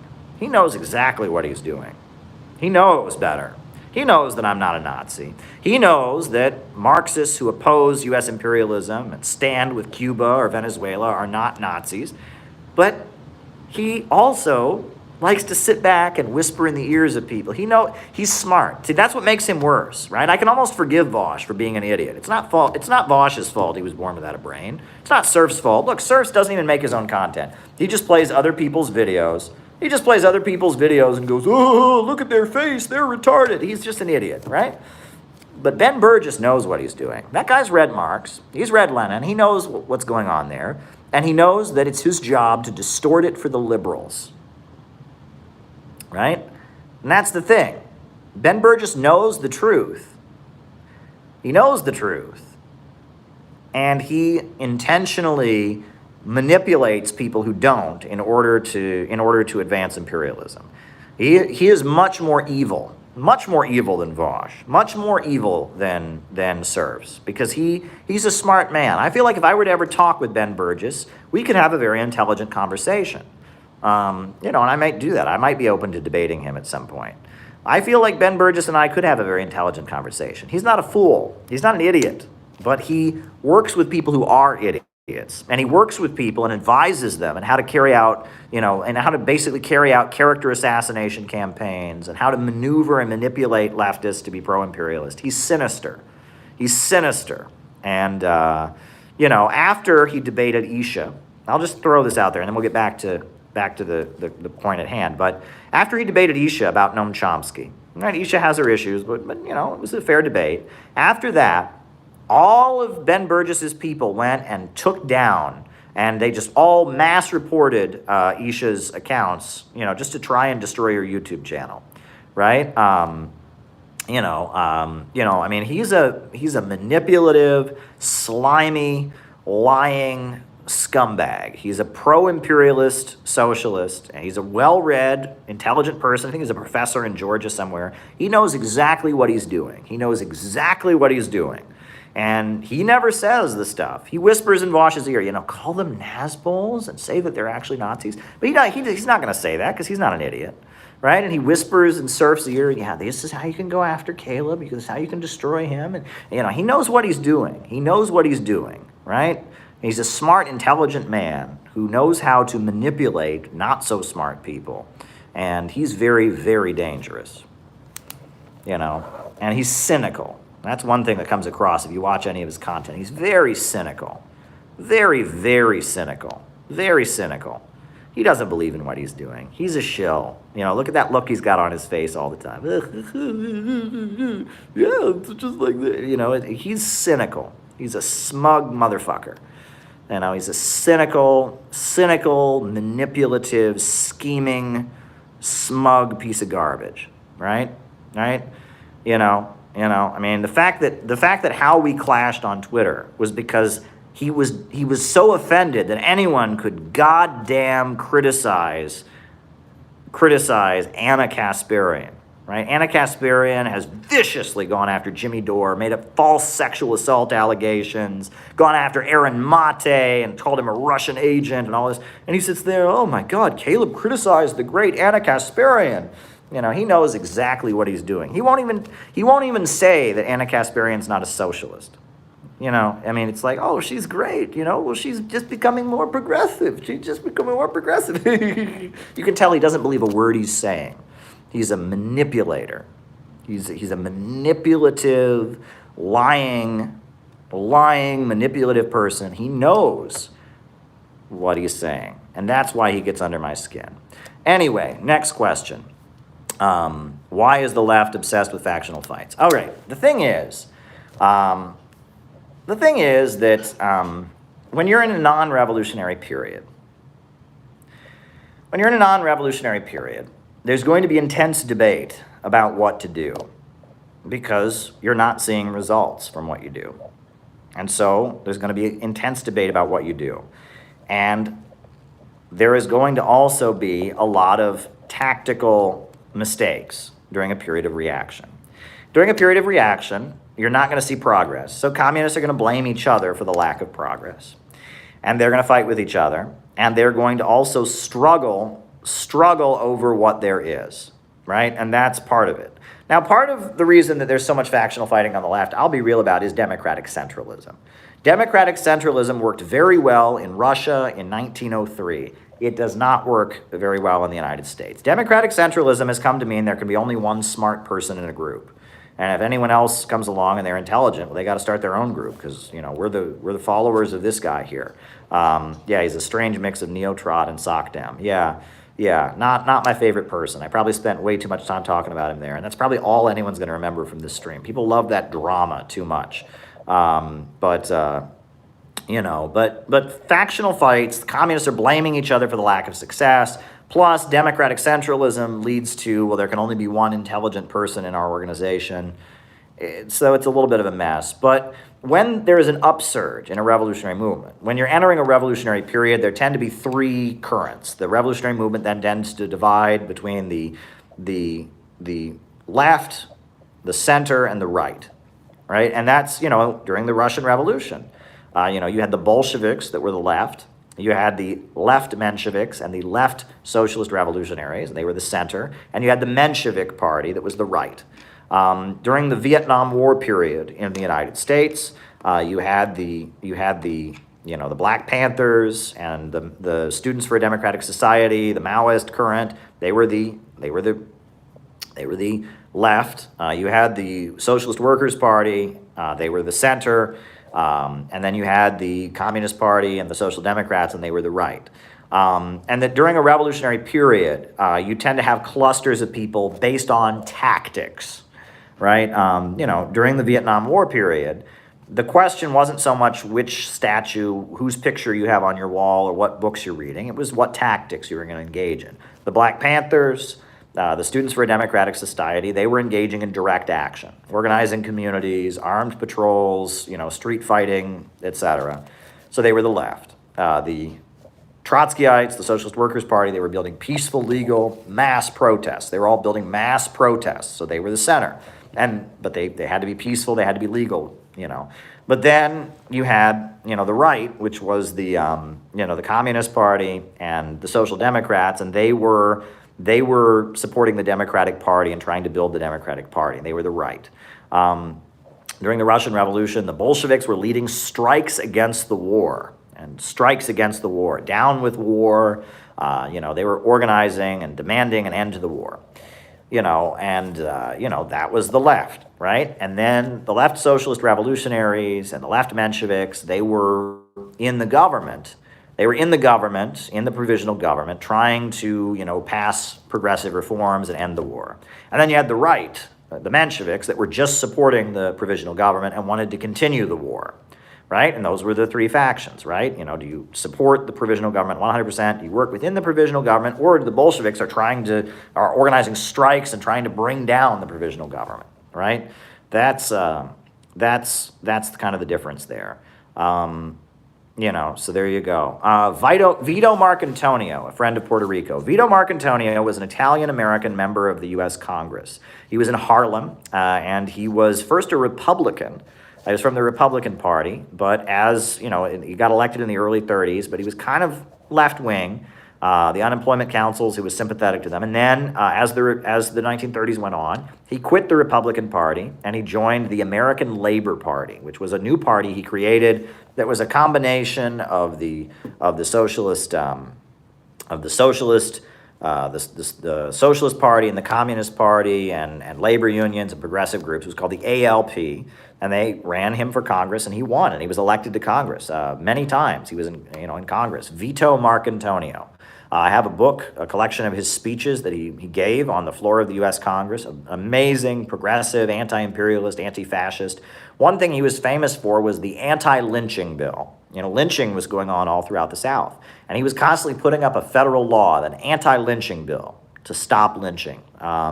And he was supporting black people in their struggles. He was representing Harlem. He had to be a friend of African Americans, and he was a progressive, right? Vito Marcantonio, he was never a member of the Communist Party, but he was a member of the International Workers' Order, which was the International Workers' Order, which was the social insurance organization that was aligned with the Democratic Party. He called for freedom for Puerto Rico. He was an advocate of Puerto Rican independence, a lot of Puerto Ricans in his district. He was a Marxist and a revolutionary and a progressive. Althusser, sure, we can talk about Althusser, right? Althusser, all right, wrote it down. All right. Radlibs went apeshit when Trump won. Yeah, Trump won because of synthetic leftism. Trump won because the left has been unable to capture the anger of the millions of working class Americans who are at odds with the establishment. Leftism, Barack Obama, wokeism, SJWism has become synonymous with the status quo. And so Americans who want to dissent, especially in red states and working class areas that are suffering economically, Americans who want to dissent, find the right wing to be the dissidents, right? The right wing stormed the Capitol, remember? The right wing, you know, are always getting shut down by social media. If you look at it right now, the main force of opposition in the United States right now is coming from the right. There is no left opposition at this point. There's me, there's Jimmy Dore, there's Haas, there's Jackson Hinkle, you know, there are black nationalists like the Nation of Islam, but left opposition to the status quo is quite small in comparison to right. Thank you for the contribution. Neil, thank you very much. It's much appreciated. But, you know, in a lot of ways, the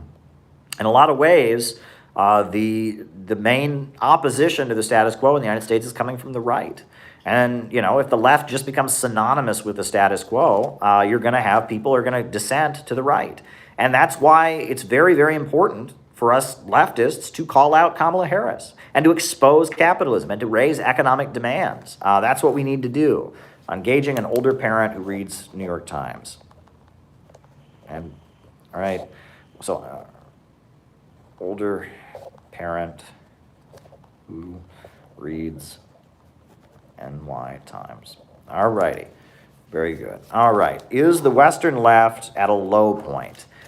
I don't know if it's at a low point. We're at a turning point, right? That, you know, there used to be a feeling that from DSA all the way over to tankies, we were all on the same team. And what we've learned from Anna Kasparian and Young Turks and their attacks on Jimmy Dore, what we've learned from Vosh and their attacks on me, what we've learned over the years from there's many examples of this. What we've learned from the way a lot of DSA chapters have banned people for supporting Force the Vote and the Medicare for All marches, what we learned from the vicious attacks on the Medicare for All marches that we've seen, the straight up lies spread, is that it doesn't work that way anymore. There are some people that are left and are with the establishment, and there are some people that really mean it. And now is the time. I mean, if you are hating on Jimmy Dore, you are not left. If you are hating on Jackson Hinkle and Haas and myself, you are not left. If you are thinking that January 6th was a coup and that all Trump supporters are Nazis and we got to support Joe Biden and we got to investigate, then you are not left, right? Left means anti-establishment, and some people really mean it. Sabi Sobs really means it. Convo Couch really means it. I really mean it. The Center for Political Innovation really means it. Jimmy Dore really means it. Max Blumenthal really means it. Students and Youth for a New America really means it. The Medicare for All marchers, they really mean it. But, you know, DSA's leadership doesn't mean it. And, the Young Turks, they don't mean it. And, Ben Norton is awesome. He's great. But there is a real division. There is a line that's been drawn on the left. Some people mean it and some people don't. Some people mean it and some people don't. Some people mean it and some people don't. And it's that simple. And we are now learning who means it and who doesn't. And it's not a low point at all. It's a definitive moment because it's easy to talk about all of this. It's very easy. When we're just talking, we're all on the same team. Oh, sure, there's, some people want to vote for the Democrats, some don't, but it's just an idea. It's just an idea. But when the rubber meets the road, suddenly we know the Young Turks doesn't mean it. And Jimmy Dore does. Jimmy Dore used to be on Young Turks. When he was on Young Turks, he sounded just like another Young Turk. Right? Max Blumenthal means it. The leaders of DSA do not. Right? And that's the thing. When the rubber meets the road, when stuff is actually happening, some people mean it and some people don't.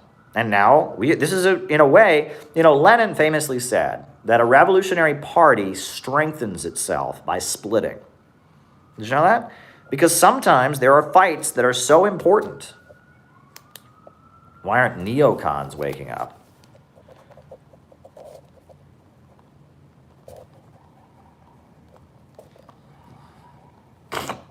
Some fights are so important that they're definitive.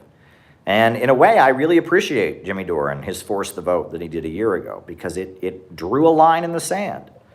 It showed you where everyone stands. All right. Books by Sam Marcy.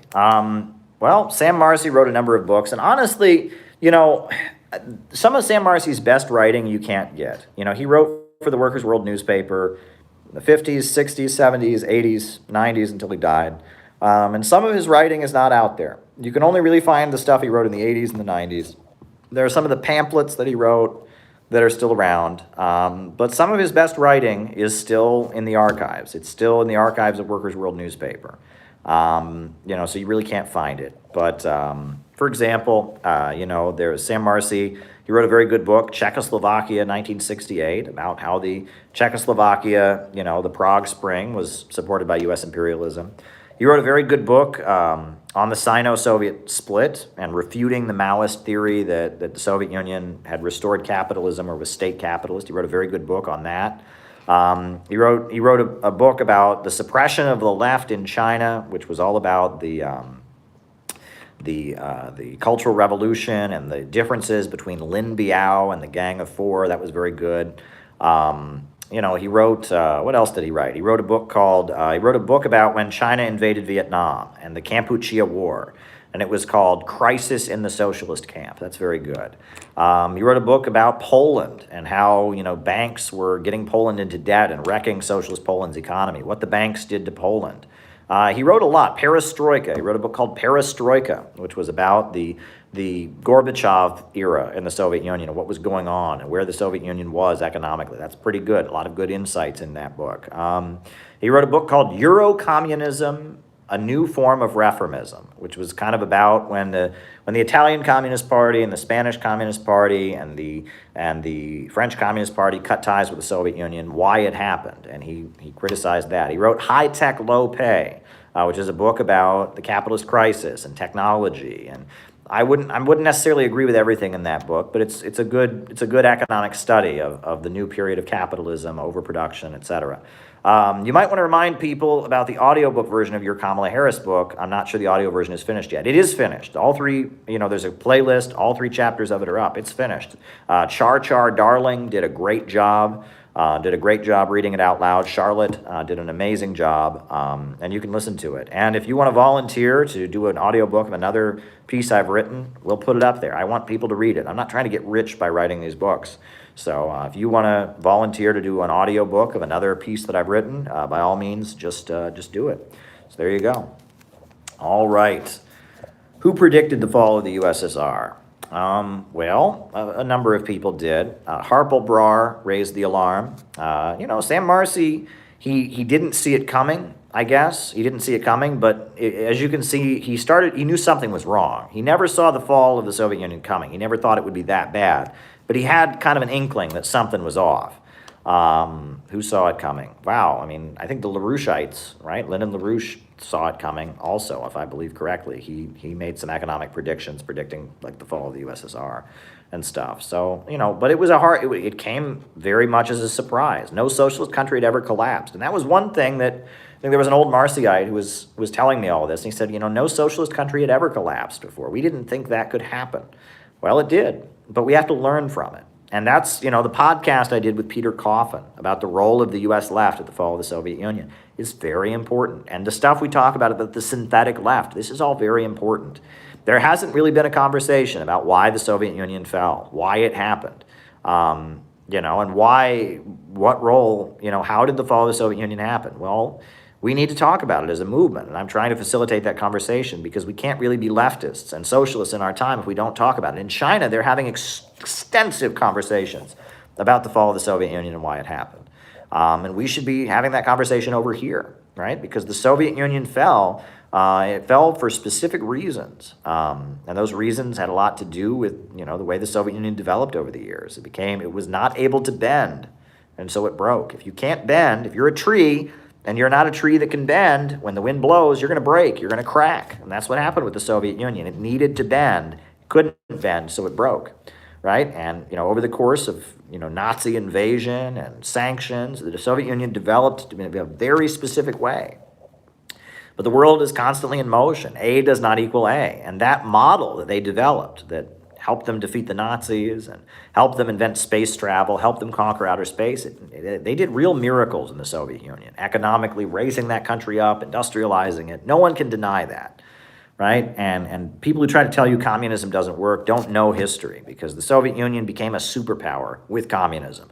They electrified, they wiped out illiteracy, they built, they made some of the best films in the world. They raised people out of poverty, they provided universal education and healthcare, and what they did was amazing. The inventions, LED lights was invented by the Soviet Union. The massive achievements of Soviet society were massive, but they couldn't shift. And by the 80s, they needed to change their system. They couldn't change it, and then when the attempt at change collapsed the Soviet Union. So, right, books on Yugoslavia, Soviet split. Constant allergies, folks. It's one of the downsides of living in New York City. A lot of pollution here. I'm just constantly sneezing. All right. The crisis of liberal unipolarity has broken politics. Well, there is no more liberal unipolarity. There's illiberalism, right? But see, liberalism and illiberalism are political terms. I maintain that politics, the superstructure, is a reflection of the economic base. That liberalism is capitalism. It is the ideology of the capitalist system, of the free market. And illiberalism, currently in the world, is largely a reflection of socialism. In China, in Venezuela, in Cuba, etc. The illiberalism of Russia is rooted in the Soviet Union, right? The Soviet Union's gone. Russia is no longer led by a communist party. But the illiberalism of the country is based on the foundations of Soviet society having once existed. So, I think that's and it's not, yes, liberal ideology and liberal societies no longer have unipolarity. That's true. But liberalism is simply a reflection of the economic base.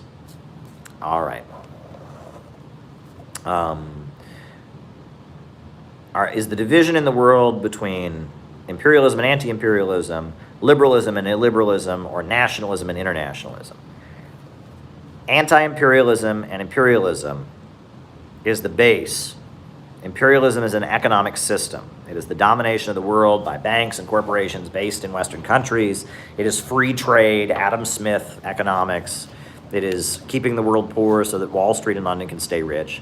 There is a global system that facilitates imperialist economics. That system is at odds with people who reject that system. And that is the primary divide in the world. However, that divide reflects itself in terms of liberalism and illiberalism, because anti-imperialist societies are illiberal and imperialism is promoting liberalism.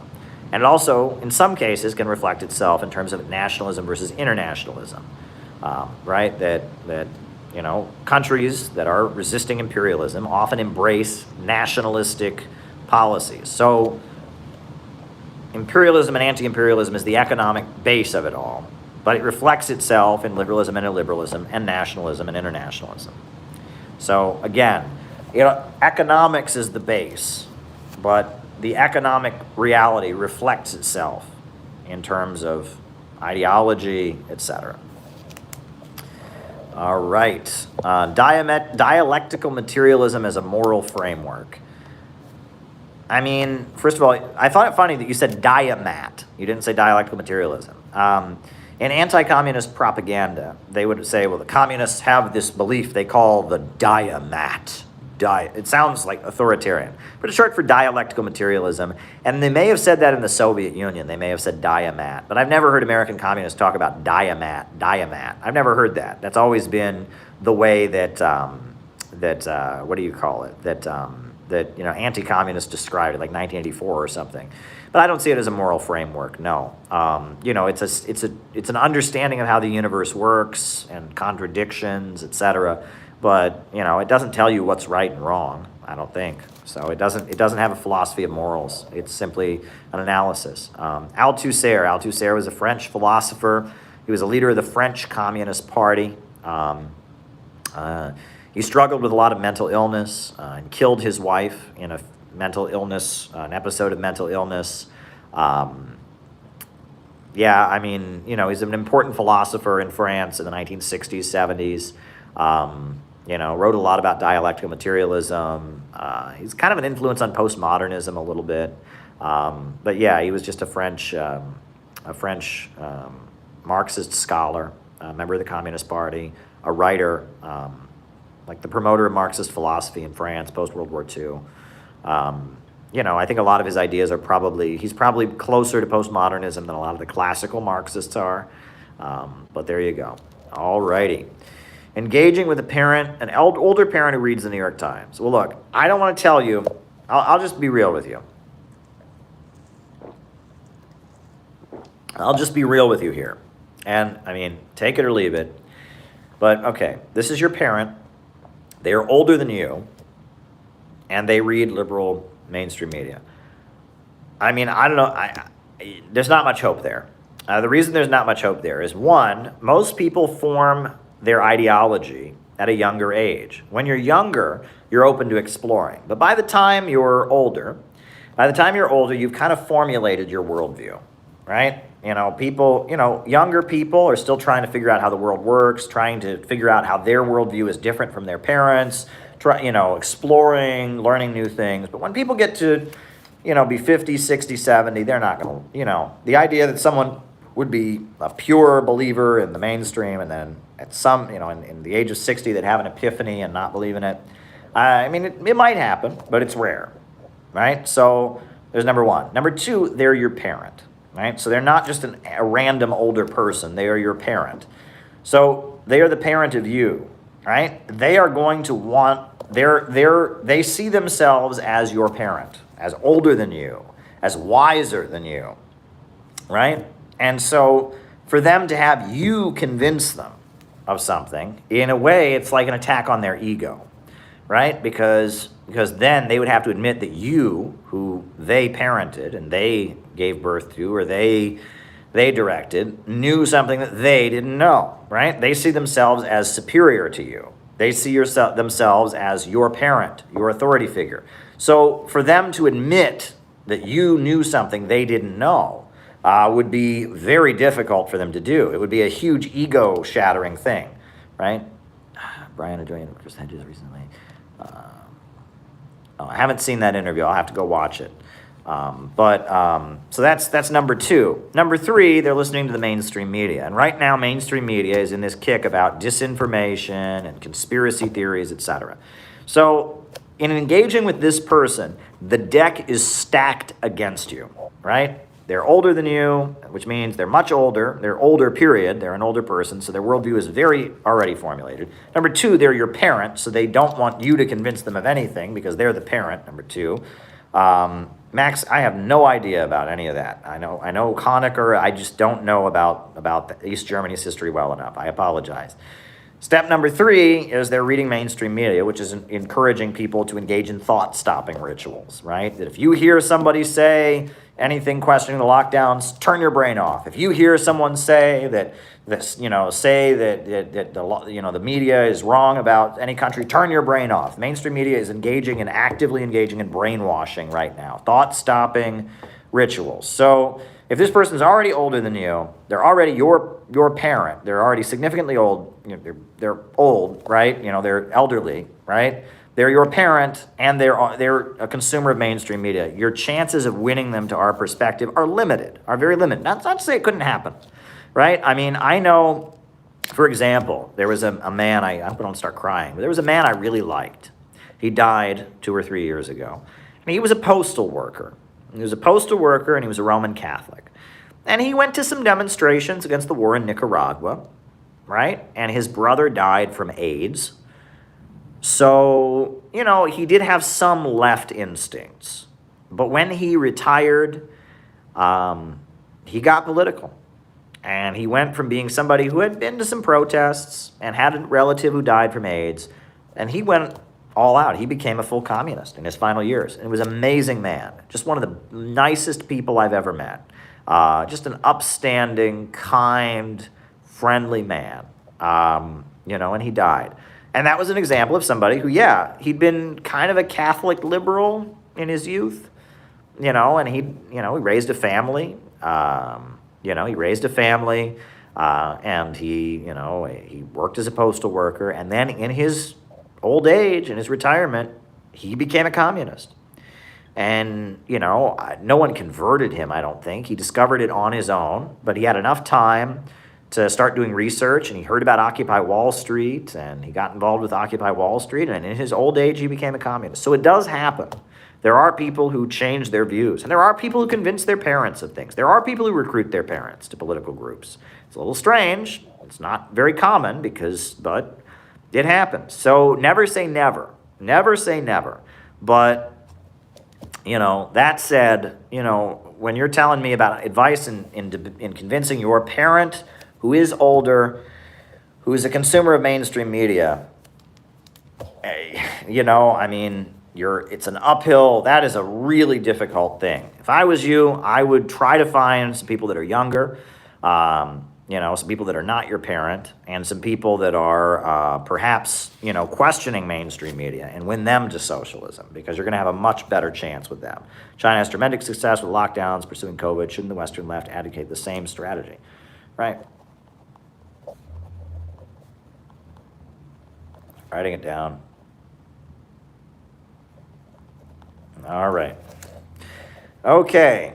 Next question. Why aren't neocons waking up? Because neocons are, by definition, supporters of the status quo. Paleoconservatism tends to, it's so conservative, like Pat Buchanan, people like that. They are so conservative that their views are at odds with the status quo, right? And, people that are far left, and even liberalism is supposed to be about reform and change. But neocons, the neoconservative political current, you can talk about, it was developed by Irving Kristol, Leo Strauss. Then you had the rise, it kind of entered an alliance with evangelical Christians and the Jerry Falwell, people like that. That stuff is very hard to get those people to think. But neoconservatism is dead. I mean, the Bush administration was kind of neoconservatism's last hurrah. Trump was not a neocon. I mean, he had a lot of neocons around him telling him what to do, but his rhetoric was not the neoconservative style. Neoconservatism, the best definition of it I've ever heard, is about how Leo Strauss, who was this philosophy professor who was a neocon, considered the ideological father of neoconservatism. He loved the show Gunsmoke. The cowboy TV show Gunsmoke. It was his favorite television show. And on Gunsmoke, the good guy wears a white hat, and the bad guy wears a black hat, and there's no ambiguity, and the good guy always wins, and the bad guy always loses. And he said the job of intellectuals was to defend freedom by convincing the broad masses of people to think like that. That basically the broad masses of people are dangerous and stupid, and they're not as smart as the great philosophers. He drew from Plato and the teachings of the philosopher king. So it was the job of intellectuals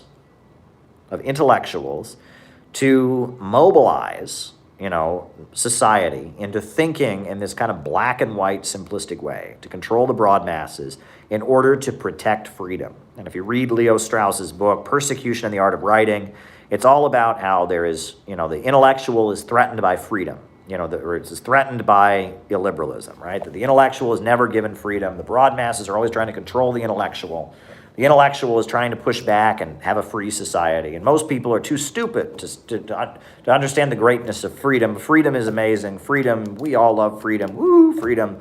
Right? But there are the broad masses of people that are always wanting jobs and healthcare and a functional society. They don't like freedom. And so there needs to be some effort to control the broad masses. So the intellectuals must kind of manipulate the broad masses in order to protect their freedom. That's what Leo Strauss believes. I'm 58 years old. As a teenager, I was pro-communist Cuba decades before I considered myself a communist. Tiny Cuba pulled off amazing things. Wow. That's beautiful. That's beautiful, Red Precarian. That's great. And it sounds like you've had a sympathy your whole life with the downtrodden and with the oppressed. And that's a really winning attribute. That's a good attribute. It's a good instinct to have, right? Stand with those who are resisting empire. It's a good instinct. You had good instincts. I felt like that a lot growing up too. I sympathized with those who were struggling against imperialism. All right. Books on the Yugoslavia-Soviet split. Well, the best book on Yugoslavia I've ever read was To Kill a Nation by Michael Parenti. It doesn't have much about the split in it, but it's about Yugoslavia and how U.S. imperialism worked to destroy Yugoslavia. It's a very good book. To Kill a Nation by Michael Parenti. At the time of the split, the Communist Party published a number of books about the Yugoslav communist split. There's a book called Tito's Plot Against Europe. There's a book called, John Gates, of all people, wrote a pamphlet called Titoism, Browderism, and Trotskyism. And you can find the PDF online. John Gates gave this speech about the ideological deviations, Trotskyism, Browderism, and Titoism. And it's kind of amusing. You can read that, and it goes over their differences with Tito. The main thing was that Tito aligned with the U.S. imperialists. And one very good point, actually, another good place to read on this would be the history of the Party of Labor of Albania, right, which is the official history of the Albanian Communist Party, their textbook. It talks about how Yugoslavia betrayed the Soviet Union, aligned with U.S. imperialism in 1948, aligned with U.S. imperialism against the Soviet Union, supported the Korean War against People's Korea. But then, after the death of Stalin, Khrushchev did everything he could to try and get Yugoslavia back on the Soviet Union side. But Khrushchev also completely stabbed Albania in the back. Albania was hardline anti-revisionist, and the Soviet Union, Khrushchev didn't care about them. But Khrushchev was just constantly begging Yugoslavia, doing everything he could to get Yugoslavia on his side. That's pretty interesting as well. And there's an extensive coverage in the history of the Party of Labor of Albania. There's a lot about Tito and about Yugoslavia, right? And if you read Enver Hoxha's book With Stalin, his meetings with Stalin were largely explaining to Stalin that Albanians are not Slavs, and that Stalin originally wanted Albania to be part of Yugoslavia. And Enver Hoxha said, absolutely not. We are not Slavs. Albanians are a different ethnicity. And a lot of Enver Hoxha's writing is emphasizing how Yugoslavia and Albania are not the same.